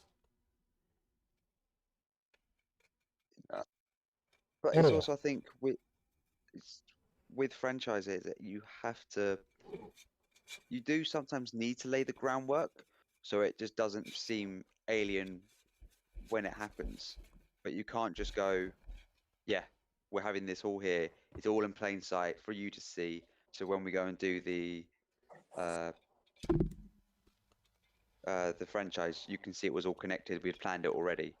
Because that happens in some franchises. You go and look at it, and it's like, well, hang on a minute, that doesn't work. So if you look at it like George Lucas, he did so many re-edits and stuff of Star Wars. The worst. Yep. Yeah. So after Attack of the Clones and everything, they got rid of I can't remember the actor for Jango Fett, but they got him to redub the voice lines of Boba Fett. Did they? I didn't know that. Yeah. Well, that's unfortunate. So they've still, when they came out, they still have like an original release cut that you can purchase, and then you can have like the You mean the updated- none of this bullshit cut? well, like the whole hand shot first scene is still there and everything. All the stuff like for the cuts, because obviously Lucas was always gonna tinker with it because like, oh no, this is the whole thing. I couldn't do this stuff before because I didn't know what it was gonna be and everything. But if you look, even if you look at Star Wars, first film that was just called Star Wars. There was no tagline, but he did call, and it wasn't even like Episode 4. Yeah. It was No, it was when you start it. When you start the And then- film, it says Episode 4 New Hope on the credits. Or not the credits, the scroll. But because I don't remember because when it was marketed to people, it was just called Star Wars. oh, It well, didn't have- certainly. But when you got into it, I'm pretty Yeah. sure it said Episode 4 A New Hope on the crawl. But that was like on the crawl. But maybe I'm wrong. Yeah. I don't know if that was like edited in later or everything because also we've always just seen it there. I'm an old But- man. I watched Star Wars before Phantom Menace came out. I don't think it was edited in. Yeah. Even if it wasn't edited in, when the next film came out, it was then called Episode 5 Strikes Back. So you knew everyone was going like, hang on a minute, why has he started from 4? What's happened before that? But it's made the franchise interesting and everything because the first film worked on its own. You Mhm. could have it as a standalone film, but they went and continued it, and then 5 rolls into 6, and then by the time he gets around to doing 1, 2, and 3, he's already got the 20 fan base years and everything else. later. Oh, thereabouts. Yeah, came at 2000, so yeah. So Simba Joe's gone. Okay, no more beers, just sleeps. Bring me pictures of Spider-Man. What? Okay, I'm out. This is. Oh, night, Joe. Night, Symbiote Joe. Good night. To quickly before I get to Kazan's Oh, question. bring me please. pictures of Spider-Man. He was doing a whatever Jameson thing. Okay, got it. It's also because chat's been talking about Spider-Man and everything when Yeah. Hydra and Simon mentioned it. So Kazan's gone. This Garfield Spider-Man is the best Spider-Man from a comics perspective, but it's ruined by studio interference. Holland's Spider-Man is the worst Spider-Man from a comics perspective, but is the best movies. Burm's gone. Ever notice how Peter Parker seems to get younger every time they recast him, or am I just getting older? So in response to Yes? all of it, yes, they have cast a younger Spider-Man every time because they knew they were with Wait, Spider-Man. they've every got a good time? Wasn't there property. only 2? No, There's there been was 3. 3. Oh, fucking hell. I just like, Tobey I see Maguire. Spider-Man movie, I'm like, no, I'm not watching it. Because I saw Tobey Maguire, and I saw enough Tobey Maguire, and I know this isn't Tobey Maguire anymore, but I'm just... They killed Venom in that movie. They killed him in like 5 minutes. It's like, here's Venom. Oh, he's dead. I'm like, okay, you've killed this Yeah. for me.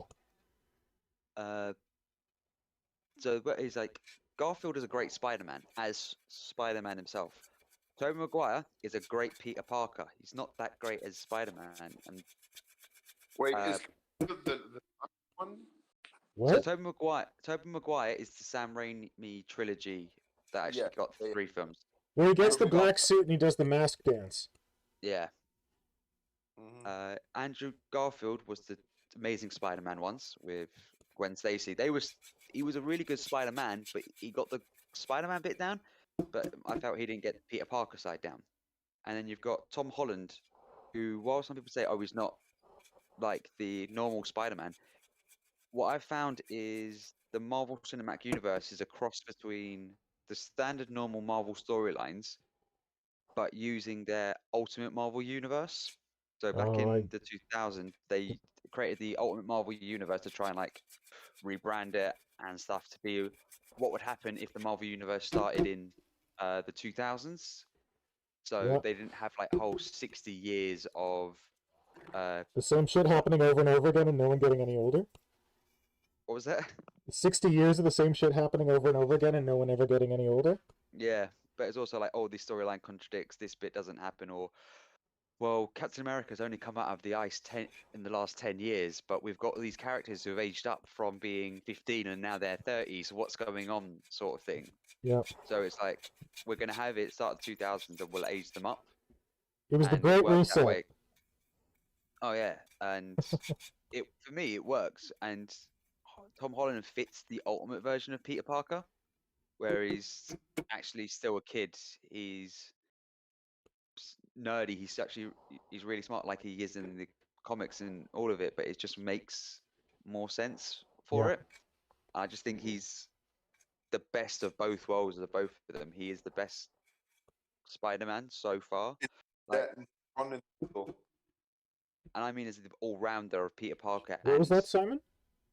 Was that the one in the middle or the last the one? the most recent one, Tom Holland. Okay. He's just like, I think he's best for as Peter Parker and Spider-Man, but the other two are better as Peter Parker and as Spider-Man. Okay. Well, to me, I have to admit that number 2 worked for me best, although I Ah. prefer the mutation more than, ooh, look at me being so specific and so clever. I think that he like mutates is more fun because I hate the idea of, ooh, look at me, I have just used my last tube of flash of spider web ammunition. And, it is such a cheap, cheap way to make the story, suddenly thrilling. Like, oh Yeah, yeah, it's like he's a superpowered dude, but he runs out of power. yeah. I Well, really like. The thing that really pissed me off about like comic movies is that the only way that they can have an interesting villain is for them to basically fight themselves. That was the start of the Marvel. It was that. Yeah. And what I really loved was the Electro, the Rise of Electro.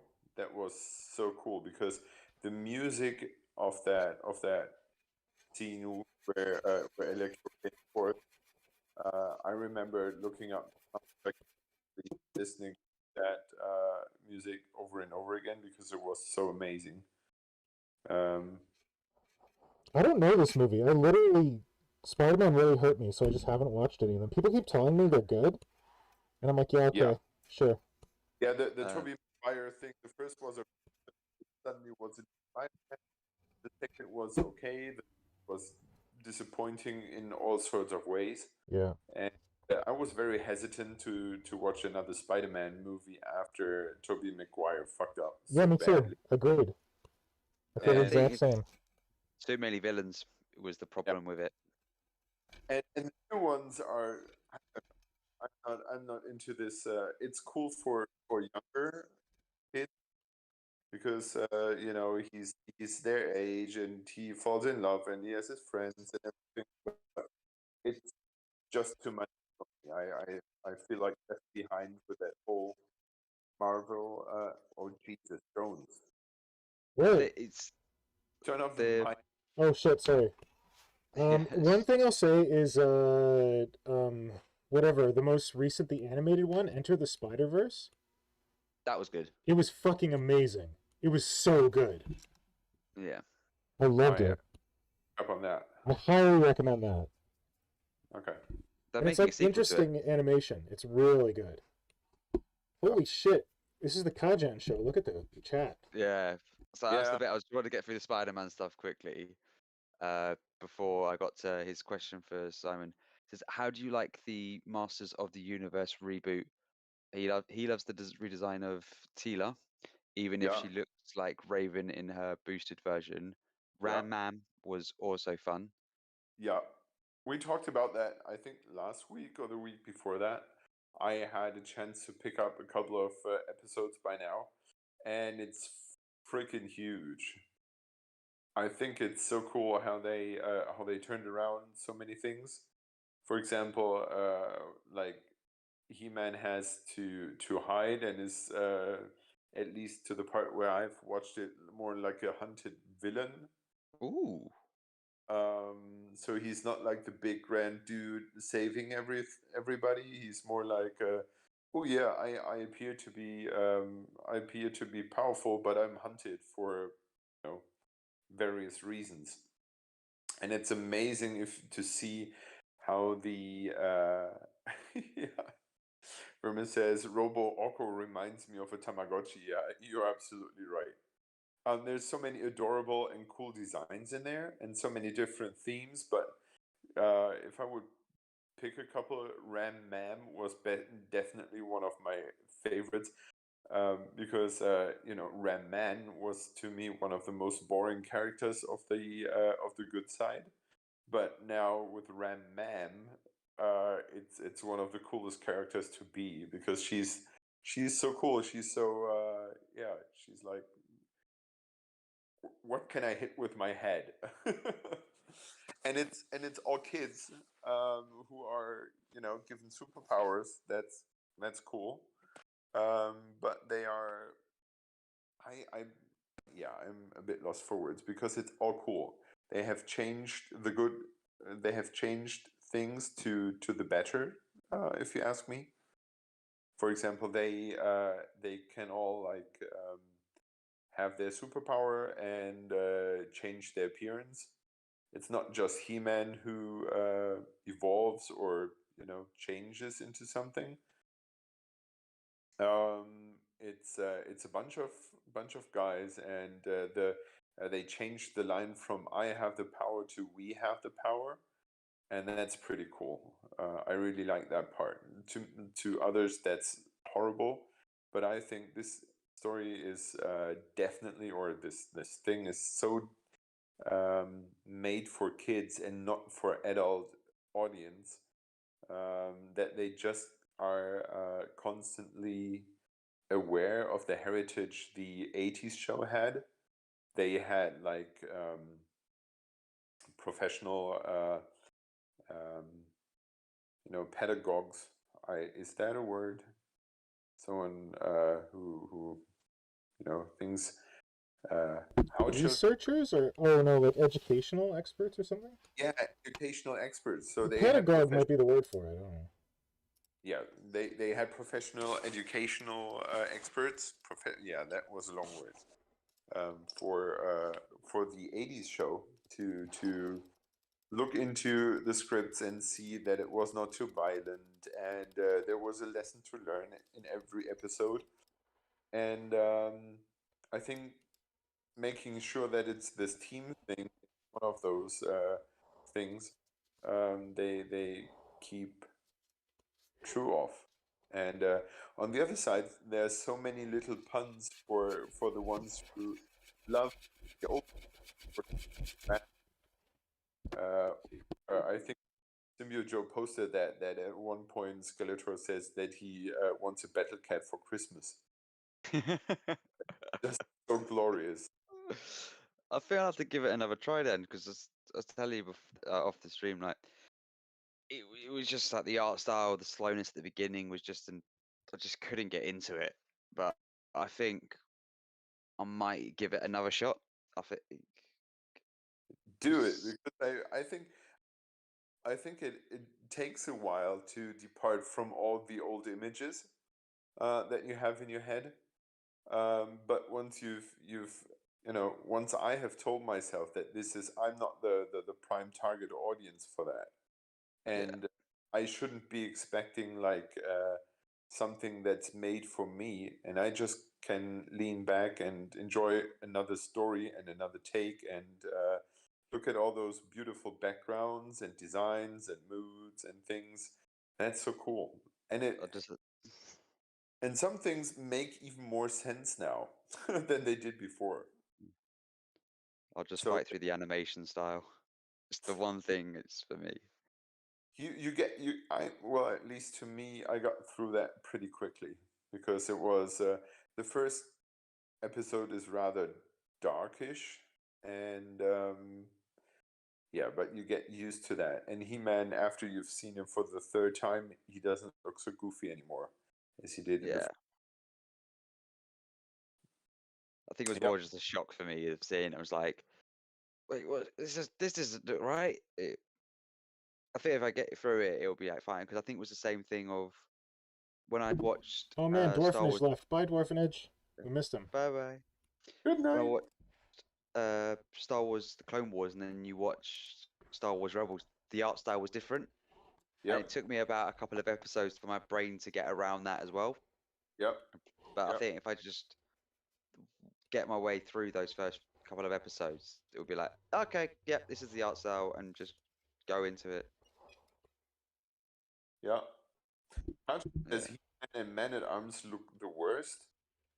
I don't know. He-Man has the stupid hairdo he had before, and Man-at-Arms is, I think, from all the weakest character. I agree. I think he's not bad, but he's not as good as the others are. But they're all a bit younger, though, aren't they? Like Man at Arms is actually younger. They're basically all kids, or Yeah. so that is of course something to get around, but especially from the first episodes where you think that they all look like kids. Well, if I think about, for example, Adam in the 2000X series, but he's really tiny and really young, and then he transforms into He-Man, and I think that sort of breaks with the 80s show, because in the 80s show or in the toy line, they are both the same statue. They just wear different clothes. It's like Superman just switching his entire wardrobe, and suddenly everyone's like, "Oh, look, it's Superman," and not that dude who exactly looked like Superman and is super ripped, but has glasses on. So that was always stupid to me, and it was solved in the 2000X series, and now it's even more believable that those two are not, mistakenly. Like, no one guesses that the big dude is the little dude. Yeah.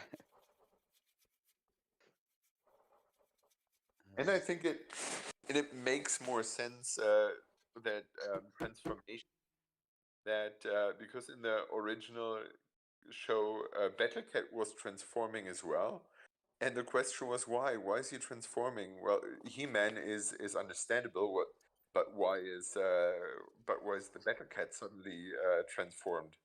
And I think they were smart to pick up that idea and transform the others as well.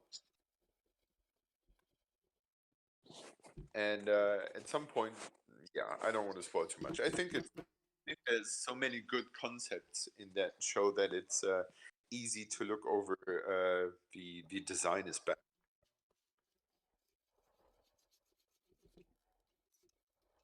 And there are cool creatures in there as well. Skeletor is really mass. Bring it back to the creature conference. I like it. Yeah. And the way how Skeletor Skeletor is really cool. Such a good explanation. And he has cool creatures. Okay, so I'm finally through this fucking thing. You are done? Well, I'm not done. I'm done cutting. Oh, I thought there's one more cut line to go. Oh, goddamn, I hate you. Yeah, I thought that would be easier once I got it separated like this. Yeah, it's gonna be a lot So easier. bad. Oh! Alright. There we go, now we can make it big and beefy. Jesus, by the time you saw that thing to pieces, you could have sculpted it as well. Shut up. I was waiting for that. Shut up. Shut up, AFS. I'd rather add detail on the inside and keep the exterior. Well, you know what's really going to piss me off is when I'm done embiggening it and I sculpt in all the details on the surface for the parts that I cut and expanded, and then I go and put armor plates all over the thing. It's not going to matter. So yeah, but I came to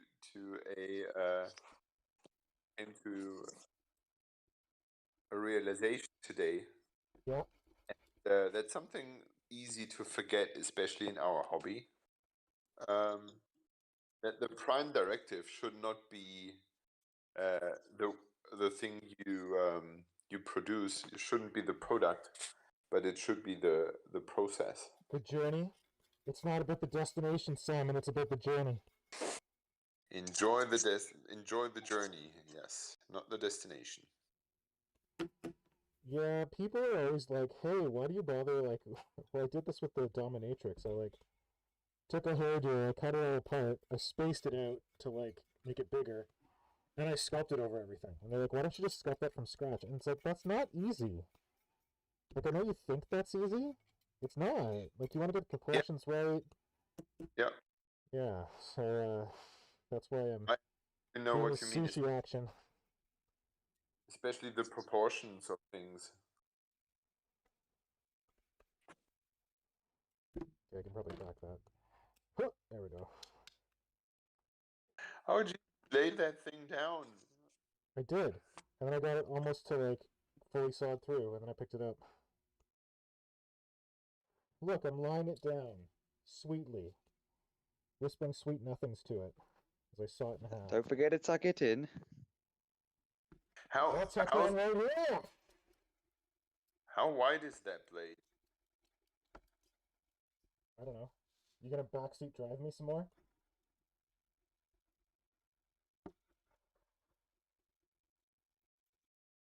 That's why I'm not putting it down, because I'm cutting the edge of my workspace. It's almost there. No, I was just wondering because The it blade looks is, rather I don't know, less than a millimeter? okay. Less than half? I don't know. Oh my god! That's 2 Nylocks cut up. What a riveting stream. I hope you've all very much enjoyed this. Oh, I don't know if Vermis is still here, but Vermis keeps making the joke, unsubscribe. I hope Vermis is actually subscribed to my channel. That would be, That was more to Symbio Joe, No, I know. because but it's still. It's a I cute will give joke, you- but, like, what if you better be subscribed, buddy. But it's his fun fact. So if anyone missed the fun fact, astronauts train in underwater domes, and the most unpleasant thing is going to the toilet because it is an outside globe, and the fish know after a while that it is feeding time.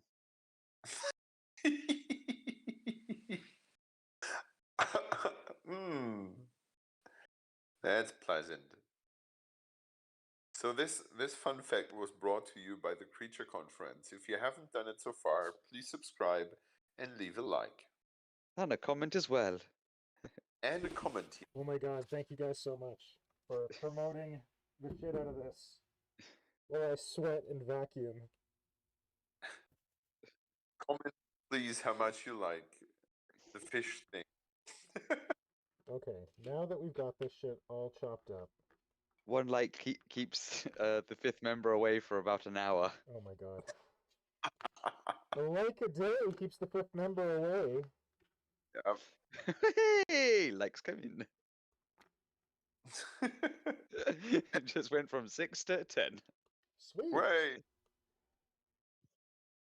Oh, now for my favorite part, where I have to, like, put pins in this and line them up perfectly and space it out adequately. Why do Second. you bother doing a pin? Are you sculpting tonight onto it? No? No? No. I would honestly, because you are putting so much putty in there, I would just roll up a bunch of putty, like epoxy sculpt, and just, attach super glue to both sides, and then just, have it squeeze it into the wides you want, and then you're done. But, the issue with that is that then it'll be like a smooth surface here, and it might not adhere that well. That you what? It might not stick that well. Like, you got a smooth surface here and a smooth surface on the epoxy, and then it might just, like, split. But I guess I could do that, and then I could put pins through it after. Jesus, it is sawn. It's not. Or if you're worried about it, you could just drill holes in, put some pins in, and then have the putty just push into the pins. Well, no, the pins are a pain in the ass. Simon's right. Hold on, I gotta go find a sculpting tool, apparently. No, I just meant like not all the way across, just a a little pin that sticks out, so it pushes into the Fucking putty. mask off. Ah.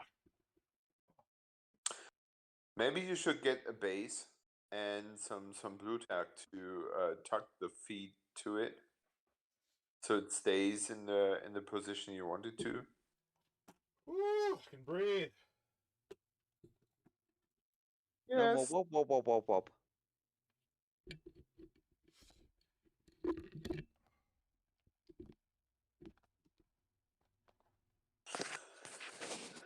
Okay, guys. With that What? smart advice, I will leave you because I'm effing tired. Yeah, it's probably pretty late. Oh yeah. We should probably call this. Don't you want to see me mix up some epoxy fix it and shove it in a gap? Oh, I always want to see you shove something somewhere, but So you can tell me how wrong I'm shoving it? yeah, the trick is hard. Shove it hard. Okay. On that appropriate note. Oh, epoxy dust. I mean, resin dust. Great. Great. Yeah. Sorry this hasn't been a very riveting stream. I hope that you all had a lovely conversation while I was making myself We sweat. did. We did. Good night, Kajan, and I am off, my friends. Thank you for joining us, Hydra. Yeah, And it was brief. it was good. It was about an hour. Oh, Not as you're brief right. as you think. And Oh, thank you that's- to everyone in the chat who participated in this stream. Now that I've got this all cut up, we can do some more fun stuff next week. But it's as I said, it's now Krootoberfest. So if you have any Kroot that you want to do, now would be the time to do it. I mean, I understand if you want to do orc stuff because it's been a long time since there were new orc models to mess around with. But yeah, if you want to join the Kroot fun, you can go right ahead. And Hydra, are you going to be back to sculpting next week or back to making models next week? Maybe? Or did he already leave? Oh shit, I think he left. Yeah, he's gone. He's gone! I'm talking to myself. So maybe Hydra will be back to making models next week. Yeah. Flynn, thank you for holding down the fort in the absence of Yeah. Germans. Yes, the Germans abandons us. And for being so on top of the chat. That was very helpful this evening. And your homework, if you should choose to accept it, everyone, is to go out and watch Underwater. Don't read anything about it. It'll be more fun. And if you've already seen Underwater, you could go watch Pandorum, which is another one that I recommended, which is very space hulky. Except without the Space Marines. It shall also go on the list. Put it on the list. Underwater is on the list. Good. Along with Pandorum, Skyline, Hunter Prey, Black Bullet, The Prospect. It's Pandorum, so R-U-M. Oh, I've got that, yeah. I just can't speak. That's fine. Skyline. I just want to make sure I wasn't misspeaking. Yeah, I've also got Dr. Sleep and Snow Crash book on that list as well. Oh, Snow Crash book is amazing. Dr. Sleep, I guess the book might be good, but the film I can't remember okay. if it was the I can't remember if it was the book. Didn't blow me away.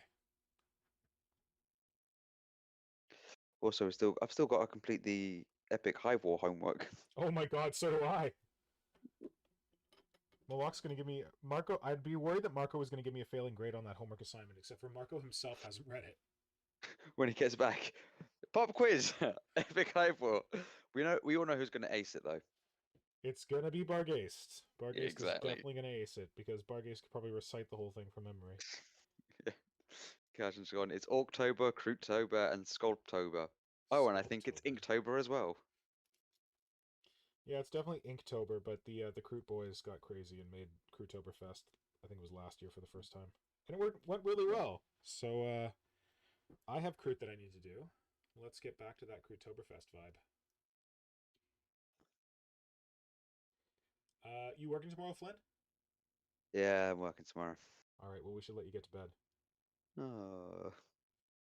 I mean, you don't have to if you don't want to, but I mean, I'm trying to be responsible for you, even if you're not. Yeah, I can go a little bit longer. Well, you're going to watch me shove this into this model and then curse when it doesn't really stay on. That's what I said. Like, if you just... I know this might be... Not want to bother with it, but it's saying if you, like, drilled holes into each side, just like as a little bit and then just put like a clip or anything into it. And then when you put the bit in the middle, you squish when you're pushing it together. You got the pins on each side just grabbing into it, Yeah, that's a so good you can point. keep it more in line. Honestly, I can't be asked. And what I'll probably do is I'll put this into the gap like Hydra said, and I'll use it to bond it together. And then once it's bonded, I will go with a pin vise, start on this side, and just drill all the way through to the other side. Yeah. Put the pins in after. Because this will hold it pretty well for the pins. It's just that when I did the dominatrix, I like tried to like line it up, and I'm like, oh, I put some pins in here, and I cut Yeah, I remember those pinholes there, and it pictures. was not ideal. It worked. It was just annoying. But the good thing about that is that then I could fill it with insulation foam, which So, made the model less heavy. yeah. I mean, it still turned out to be a kilogram, but you know, it would have been more. It would have been a lot more. Yeah. So Hydra said put super glue on both sides. Yeah, so Some you put the crazy super shit glue. that he does. It makes sense because it will make it so that if you're worried that the cut parts are too smooth, you give something for it to bond to, and then when you push it together, you've got it in the place. And it's only the sides that have got the super glue on it that will actually go hard quicker. Yeah, I didn't know how that would work with epoxy sculpt, but apparently it worked for Hydra, so maybe it'll work for me. Yeah. But where is my super glue? Of course not at this desk. I will be right back. So chat, who's still here? I forget there's a delay.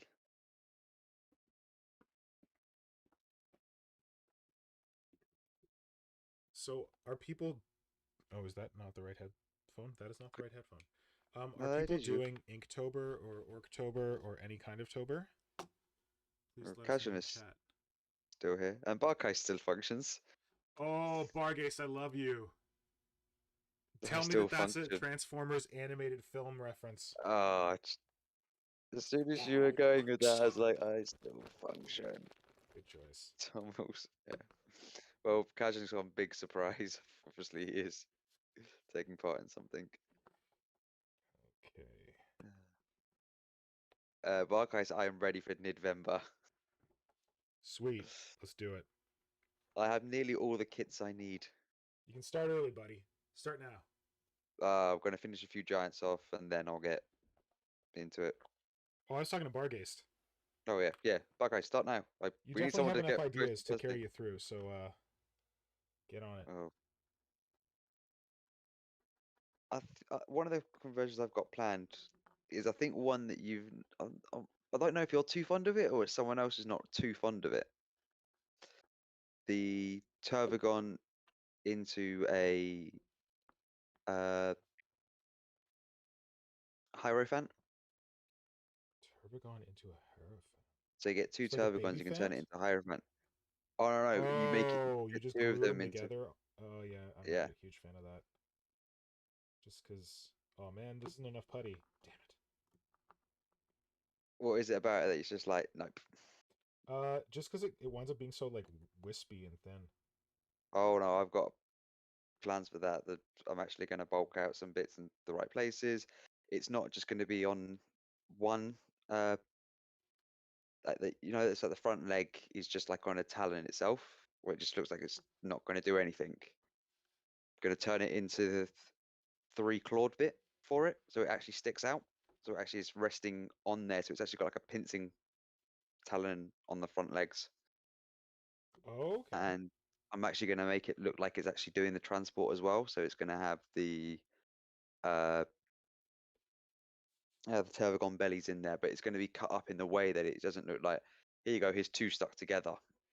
The key thing for me is make it not Wide knife out the front. walking. That's good. And what was the other thing I was going to say? Make it... Don't do the thing that some people do where they take a Turvagon and they put it on its hind legs and they make it bipedal, and like that huge hulking body is overhanging those back legs, and there's absolutely no way that that thing could be upright. You know what I mean? Like, How do you mean? Oh my god, I knew this was a mistake. There's super glue everywhere. Like... Shit, how do I illustrate this? Where the back legs are too far back, it can't do anything. Yes, Yeah. and all the weight is out front. And is Yeah, not even over the back legs. And then there's like 2 little scything talons poking at the ground. Oh look, it's holding the whole thing up. It's like, no. Yeah, no, thank you. that's why I'm going with the 3 claw bit if it gets to that bit. Where it's actually like, they look like they could actually support it rather than not. Just put more torso behind it than ahead of it. Well, I guess you're making Oh, an yeah. elephant, so... Because it's like, I'm going to make it elongate it a lot more down and everything. So it doesn't look like it can't support any weight. Yeah.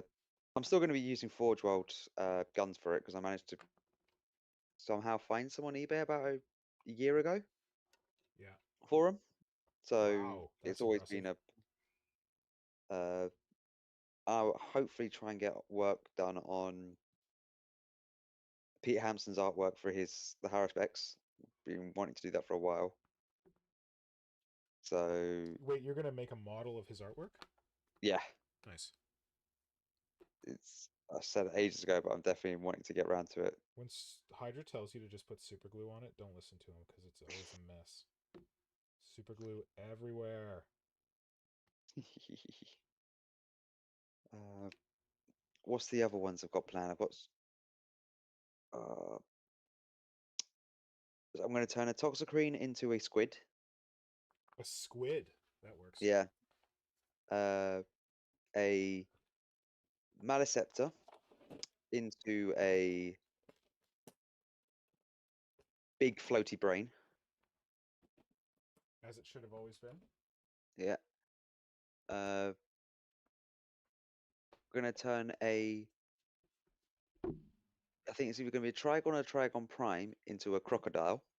Oh, that's weird. So like using the Maliceptor's claws for the front legs, trying to do something else. Use his back legs for it as well. I've been working on some gargoyles made from hormigants. So I've got a few plans for it, but it's just making sure I actually go one after the other. Don't do them all at once? Well, it's more of don't jump between the projects because I will do that. I do that quite a lot with when I'm building anything. If I've got like with my giants, I'm like building 3 or 4 at the same time. Whatever, man. I say follow your inspiration. I mean, sure, there's like something neat in like finishing a project before you move on to another one, but that's not at all the way I would. And that don't sound good. The hope. Oh, fuck me. So I got this Fix-It sculpt from Sculpture Supply place near me that was kind of hard on the outside when I got it, and now it's like completely solidified. Oh. Oh man, and like when I got it, I was like, oh, this is kind of shit. I should probably return this, and I never did. God damn it! It's now basing features. No, it's not even cured. It's like the middle of it is soft, but everything. Oh, for fuck's sake! This side is still viable. Okay, great. Yeah. The problem with for me of going like, yep, follow what the inspiration takes. That results in the amount of giants I have. Because I started you get into doing one, then you go like, oh, what can I do with this one? What can I do with this one? Oh, if I get, oh, I like that bit, I can use that bit for a giant, and then, well, I don't really want to pay like £5 for a bit when someone's selling the whole sprue for maybe 10 quid. I'll just get the whole sprue, and then use it from there, and you go like, oh, I got loads. So one of the giants I'm going to be building is basically a treasure collector. A treasure collector? Yeah, so basically he's just have loads of different things from different armies. Just so I can actually go, all right, that stuff's used up. It's just not just going to sit there and go like, oh, I could do a whole giant with this bit, but I need to get this bit for it, and then I can, if I get that bit, it'll make it even better. Because otherwise, that'll be a rabbit hole that I'll never get out of. Oh, this really pisses me off. Anyway, hopefully my epoxy clay isn't solidified. That'd be shit. Good. Good. Okay, we're fine.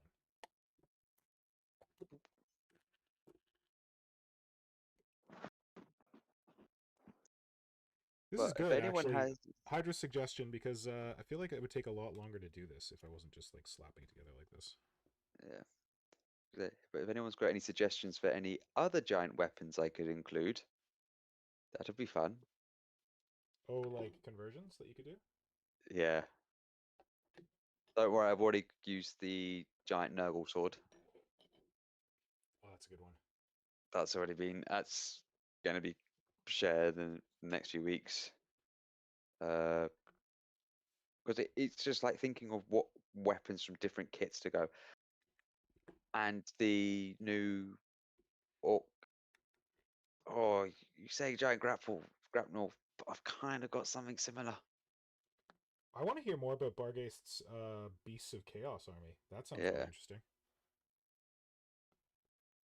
What I was I didn't say? know that October. Oh, I guess that's just they're making, or he's making it his own. October is Beastman. Beastman. Oh yeah, Beastman month stuff. Have you used siege weapons as hand weapons? I feel like I'm trying to think. Oh, Kajan. I just wanted to mention this while we're, I don't know, in between stuff. You know how I was posting so actively on Reddit, and I was like, yeah, I'm gonna make Reddit a thing. I can no longer post on Reddit, or I can post on Reddit. I can no longer post photos to Reddit. My app just stopped posting photos. So I contacted Reddit's customer support, and they're like, yeah, this is a known problem, and we have no idea how to fix it. So yeah, we don't know. We'll let you know if we figure it out. But here's some Reddit Premium until for the next 2 weeks or something. And I'm like, that's great, but I literally don't want to use Reddit now because I can't post any pictures. So that's a little sad. You could go the old-fashioned way with a computer. This is what they said. They're like, you can use old Reddit. I'm like, but all my pictures are on my phone. Yeah. Like it's not worth it for me. Like I've got my like setup. Why would I break the setup? Yeah. Seems a bit. Oh yeah, this is a known issue with the app. It's like, why don't? Obviously, it's a known issue. There'll be something they'll be working on to fix it.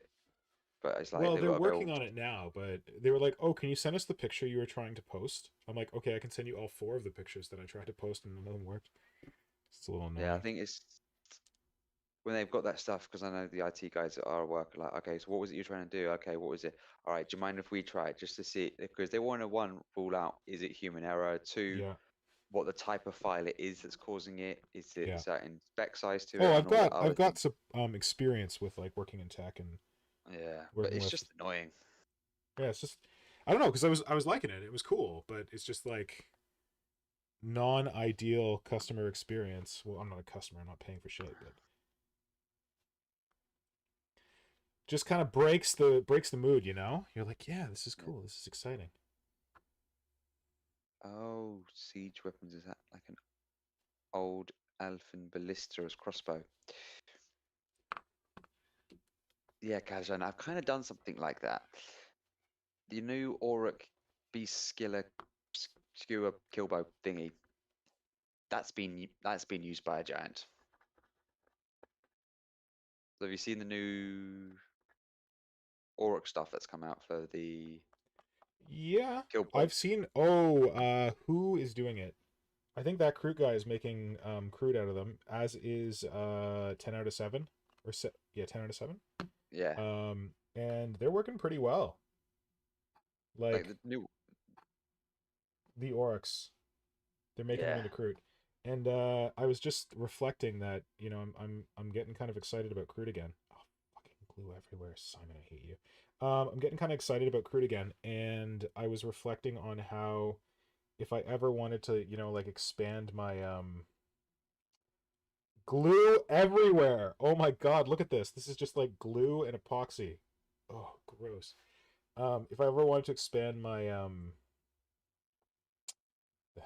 my Kroot force, Kroot Tyranid Hunter Force because I use Dark Eldar rules. I'm like, hey, maybe I want to have some like grotesque type dudes in there.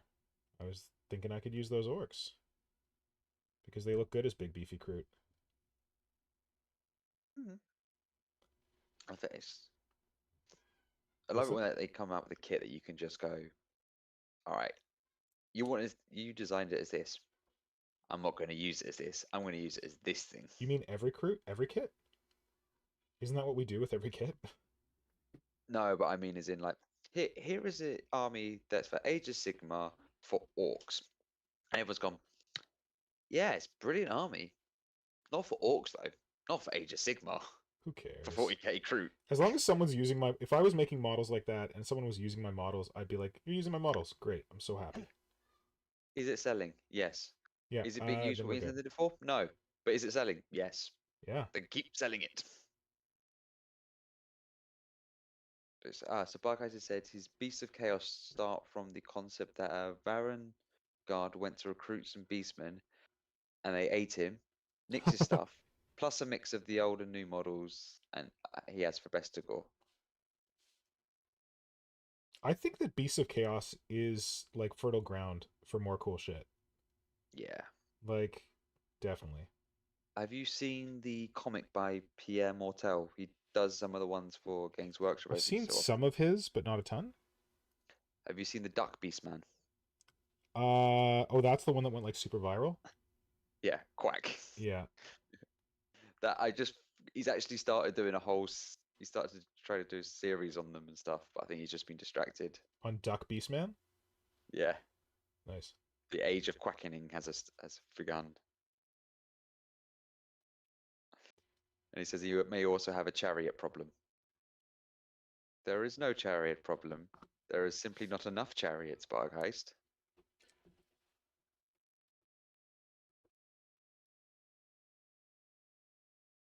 Is he casting shade on your chariot? You're crazy. No. Bargheist says he might have a chariot problem, and I've gone. Yeah. There's no such thing as a chariot problem. It's just not enough of them. No, but they're not quite so bad as some on Instagram. I don't know who that was referring to. No, not quite as bad as some on Instagram. But I started looking for bits of real wood to make a chariot, and I think that is a potential issue. I think it's like. Didn't you make a crazy chariot? Didn't you make a crazy giant chariot or something with like a squig in front of it? Or am I imagining things? As in. For your giants, didn't you? No? No, I have one giant that's using a chariot as a weapon. Oh, maybe that's what I'm thinking of. And one's a cowboy riding a squig. Okay, I think I put those two together in my head. Yeah. But I've seen someone who actually made in his 40k orcs. He's done that as like the sleighs or chariots with the squigs pulling them. What? So it was on the Warhammer on the community page, where as the featured thing from members of the community, it was his 40k orc army that were getting pulled by squigs. That all the like buggies and everything else were being pulled along by like different size squigs, and you put extra squigs on some of them as well. Yeah. Like, yeah, but I said I can stop making them any time. That is what someone with a chariot problem would say. From Kajan. Oh my god, my hands are covered in super glue. I'm gonna stop. Yeah. I got this far! Yay! Yay! Look at this numpty thing. And my workspace is covered in super glue and water now. Thanks, Simon. Yeah. Jerkface. But that is much easier than like doing all the pinning and shit. Hopefully it doesn't settle weirdly now that I've done it. Maybe get a stand to stick it on. You guys and your stands. Come on, live dangerously. Oh, I could do this. I have the tool. I guess I could just use it.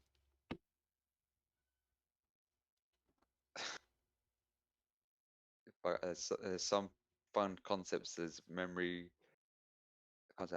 hold because they didn't have a model, like Razor Gore chariots, where the Razor Gore is tamed by a Bestigor, beating it into submission with a giant club. That sounds like fun. Yeah, or a Minotaur and a bunch of heavily armed bestigors. Or a bestigor with bees in its mouth, so when it yells, it shoots bees at you. Kazak one eye. He took my eye. Okay, I think I'm gonna call the stream because Yeah. my workspace is a mess. It's 7 o'clock here, and I feel like we've been doing this for a good long time. We made up for starting late. Yeah. You got to work tomorrow. Yeah. But Bargeist and Kajan, thanks for hanging around. I'm not sure if anyone else is still in the chat. We literally can only tell if you comment. So, we've got 4 concurrent viewers, and one of them is probably you. So we're on our own here. We're talking to the void. I think we peaked around 6 p.m. That was our peak occurrence. But yeah, thank you. We're just trying to get that US market in. Yeah, well.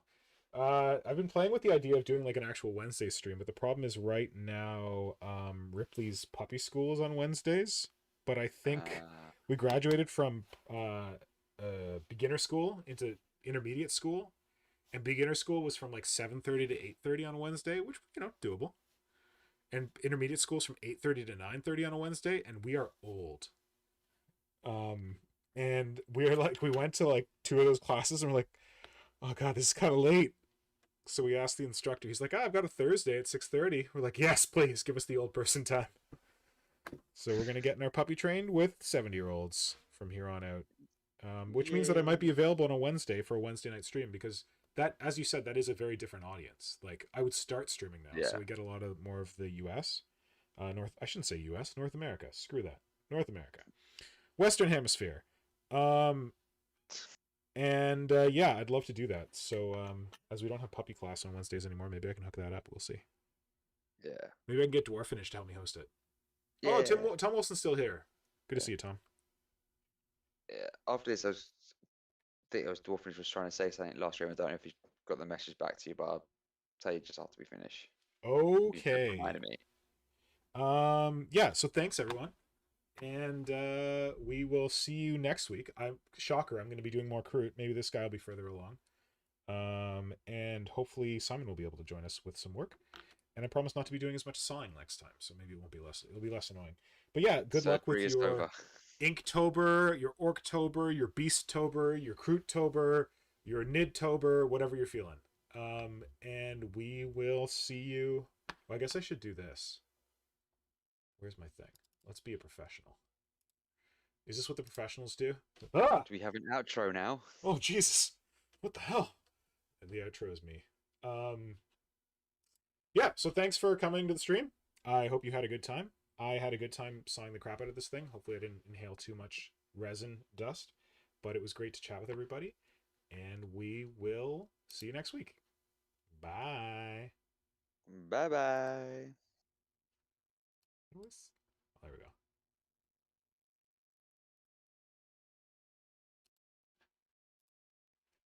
All right.